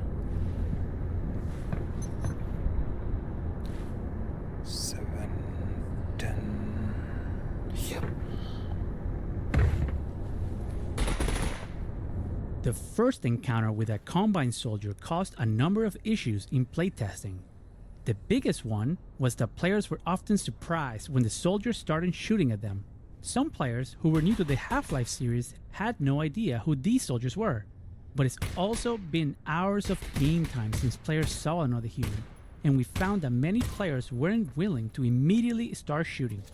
Some players also wonder why Alyx moved so quickly to killing other humans. This area was designed to demonstrate that Combine soldiers are hostile and will attack on sight, giving the player a reason to want to shoot back. It starts with the dialogue preceding the encounter, where the player overhears the Combine discussing the problem of scavengers in the quarantine zone. Then, when the player finally achieves visual contact with their first Combine soldier, they witness that soldier in the process of executing a civilian scavenger.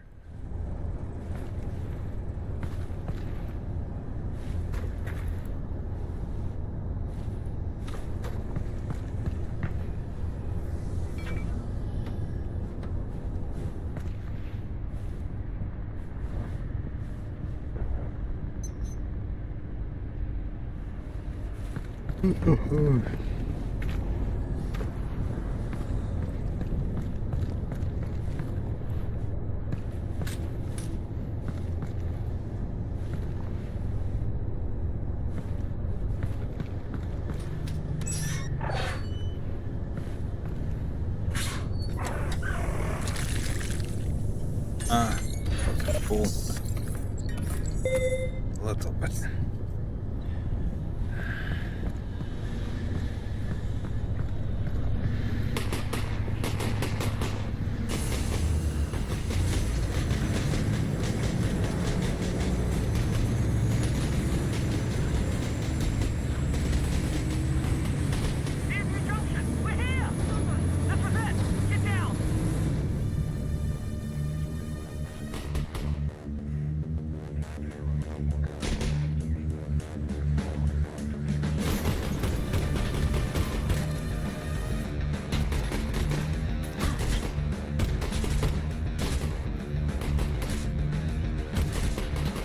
The fuck? Alex?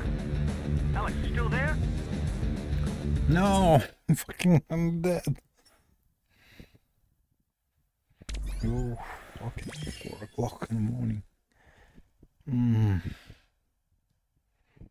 Maybe time to finish. Okay, kill these two and finish the stream. Okay.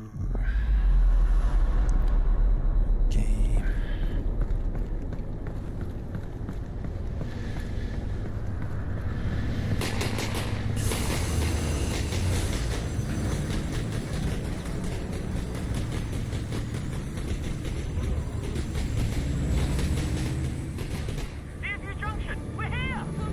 That's Rosette! Get down!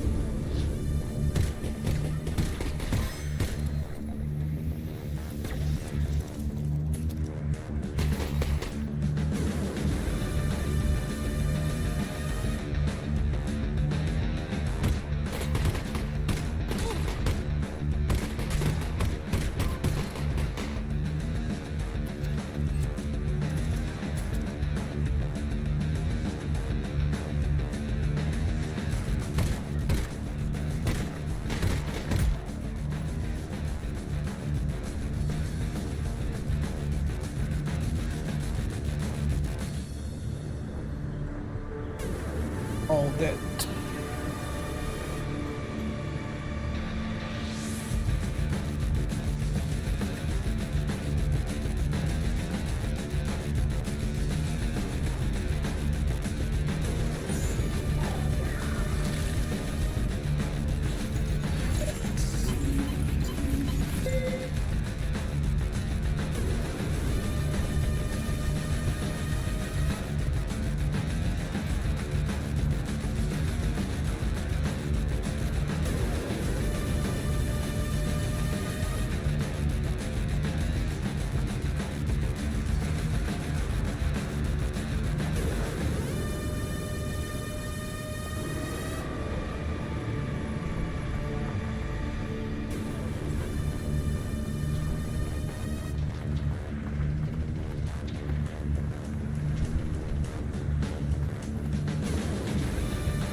Squad Soldier AI has been a mainstay of the Half-Life series, so we were excited to see how their design would be impacted by the move to VR. Our early playtesting against a Half-Life 2 Combine Soldier AI in VR immediately made a number of things clear. First, the player did not like to be shot at, and often had a visceral negative response.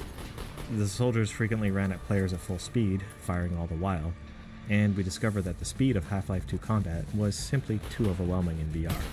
Also, players took longer to do everything in VR, especially the core action of spotting and aiming their weapon at an enemy while staying in cover. As a result, the soldiers tended to live much longer in VR than they did in Half-Life 2. It was clear from these early playtests that the most common reaction among players was to immediately seek cover from enemy fire. So we started experimenting with changes to the Soldier AI, aimed at building a combat experience around players' tendency to seek cover. Early experiments were focused on keeping Combine soldiers at a comfortable distance from the player, while keeping them moving around enough to not have combat become too static. To create lulls in firing for players to peek out from cover, we prevented soldiers from shooting while on the run in most cases. To keep players from remaining stationary, we created a concept of flushing, where squads will attempt to flush the player out of cover, and we gave each class of soldier a different method of flushing out the player. But even in these early tests, it was also clear that players weren't capable of fighting soldiers until they'd gotten skilled in a number of basic combat actions, like reloading their gun without having to focus all their attention on it. So we were careful to slowly introduce the various types of soldiers, and even individual features within the soldier classes. For example, these early fights against Combine soldiers only feature the basic grunts, and these particular grunts don't carry grenades. This means they don't actually have the capability to flush a player out of cover. We found it was important in these first fights to give players all the time they need to learn to use cover effectively before we start introducing enemies that could try and flush them out.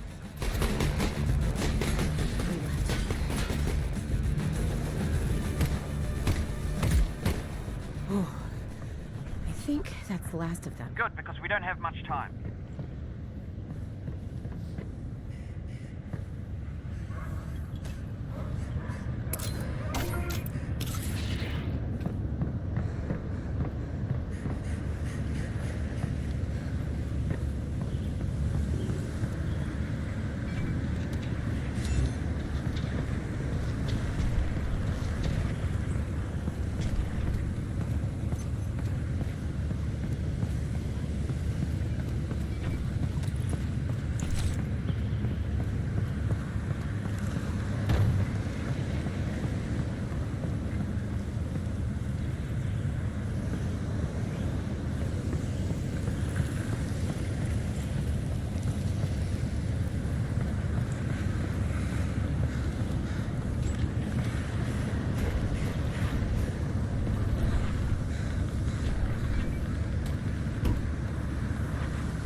There's a control station override nearby.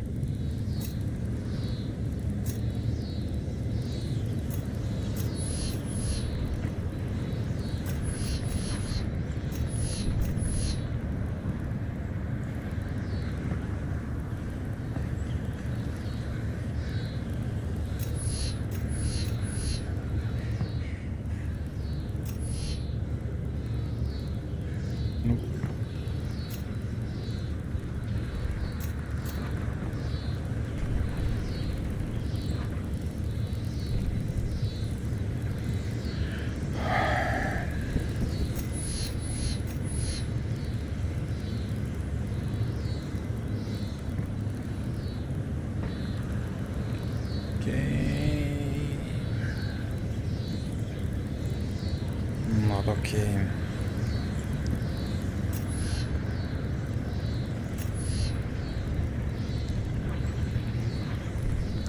Oh, fuck. Here. Like this.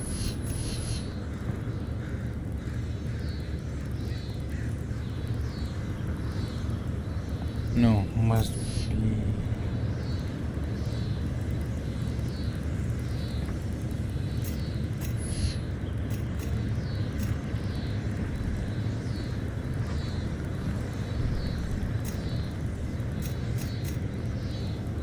There's plenty of time to get the override back online.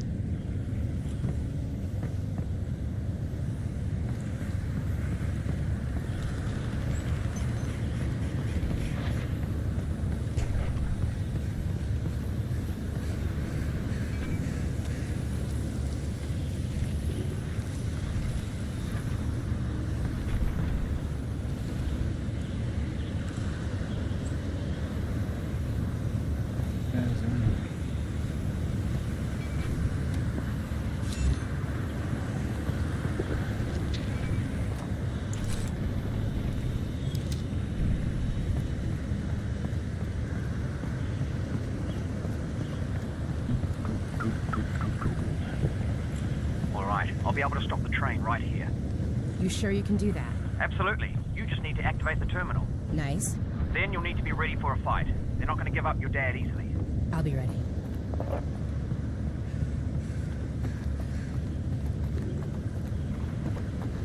Right, that's the terminal there. I'm on it. Do hurry, though.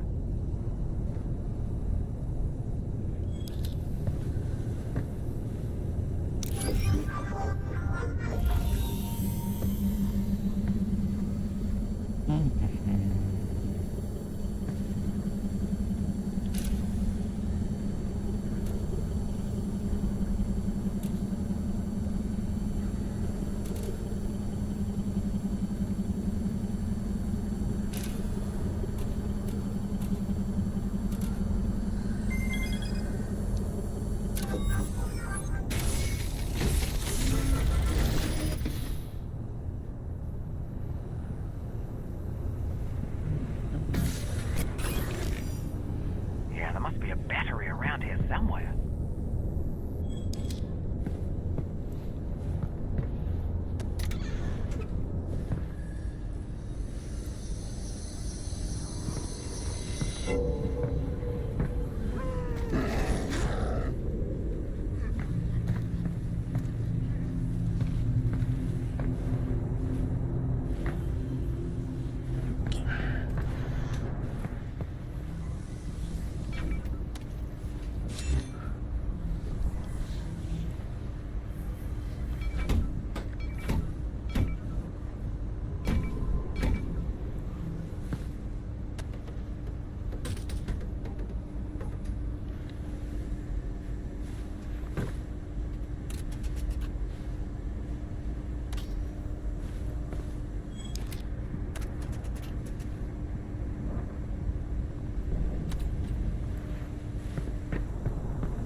Four shells left.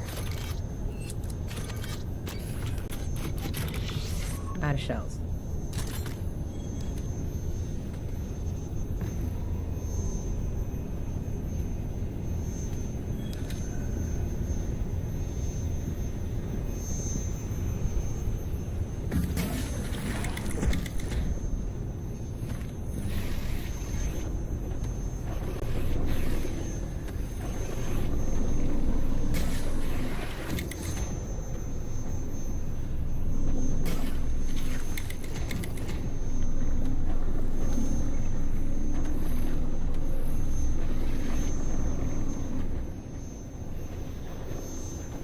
Maybe it's missing a piece.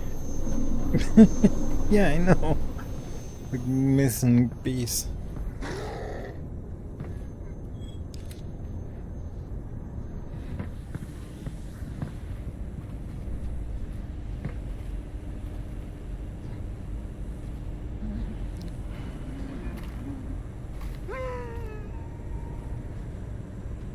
You need fucking grenade.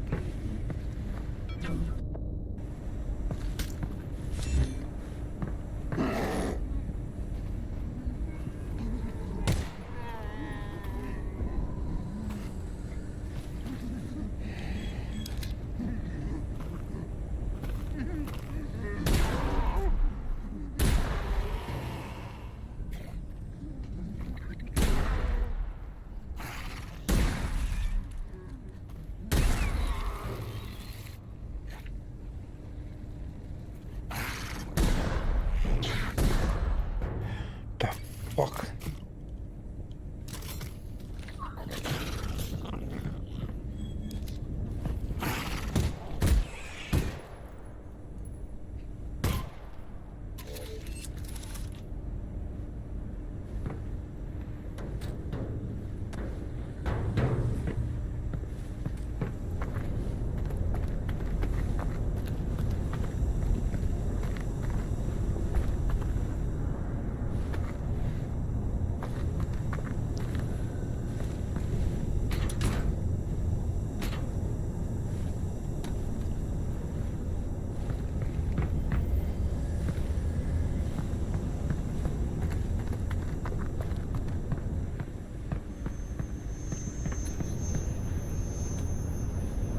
What the fuck is this? It's fucking like a brain.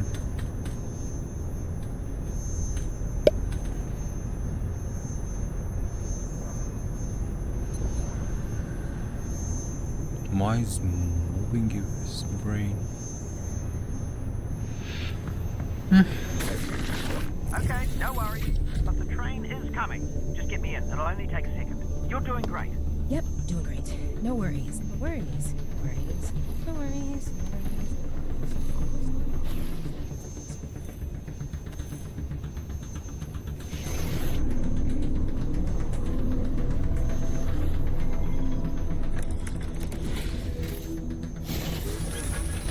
Okay, now just re-engage the system. Is this supposed to come off? The opposite of what it's supposed to do, Alyx. What do I do now? Well, don't panic. We'll stop panicking. Fucking open the door. Yes, but I am. We need to find another way to stop this train.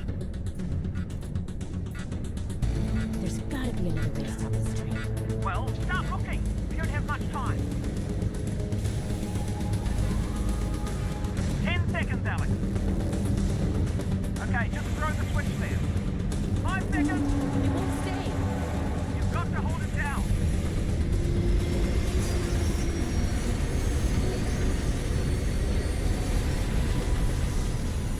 Why fucking I holding?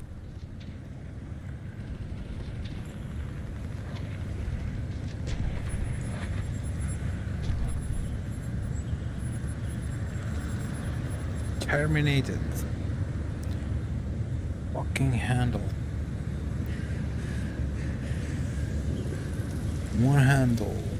One life. Alyx? Alyx!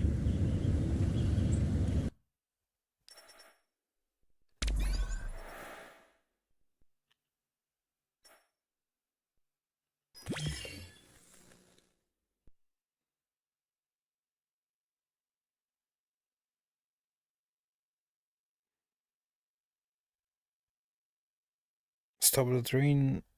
Finish the stream. Well, start looking. We don't have much time.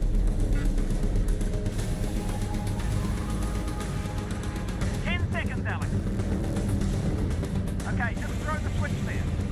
5 seconds.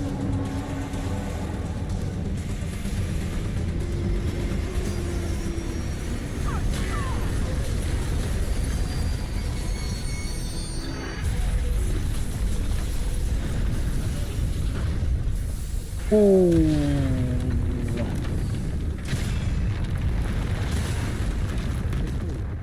knew we needed a big set piece, a non-combat moment to reward players for fighting their way through the dark, scary tunnels. Not only that, but the pace of the story was leading up to its most important moment thus far, the rescue of Eli Vance. Crashing the Combine prison train that was transporting Eli felt like the exact right thing to accomplish these goals, and it gave us the opportunity to create some VR spectacle. We wanted to achieve the cinematic chaos of causing a train wreck, while giving the players an active role in the event. Our first attempts to design the scenario were a challenge. It turned out that directing the players' attention wasn't as simple as ensuring they were in the right position through gameplay. In our initial tests, players frequently failed to see some or all of the spectacular train wreck. The crash was one of the first destruction sequences we put into the game, so we had a lot to learn about player behavior in VR and how to direct the player naturally to immerse them in the chaos. On top of that, to continually hit our target frame rate, we needed to create a cascading series of events, so that only some of the destruction was happening at any given time. Sound design, level design, effects, and animation had to be carefully coordinated to lead the player's attention through each stage of the wreck. For example, at the start of the crash, we used the sounds of train cars piling up in the distance, encouraging players to look in that direction before one of the train cars lifts up and blasts through the concrete connector. At the end of the sequence, the smokestack collapse is used to direct the player's attention to their eventual path forward, and we wanted players to witness its destruction.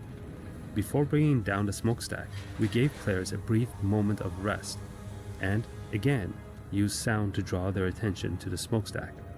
Initially, we used a rumbling sound preceding its collapse. I like your shoes. But we found this to be Give me too the subtle shoes. in practice, and instead added the transient explosion sound, which drew the player's attention towards the smokestack more reliably. Dad! I'm over here, honey. I need help, hurry. Yep, we stop here. Hurry, baby. If you're watching, thanks. I'll be right there. One sec. If you put a like, it's me better. But if you don't like, then dislike. Okay.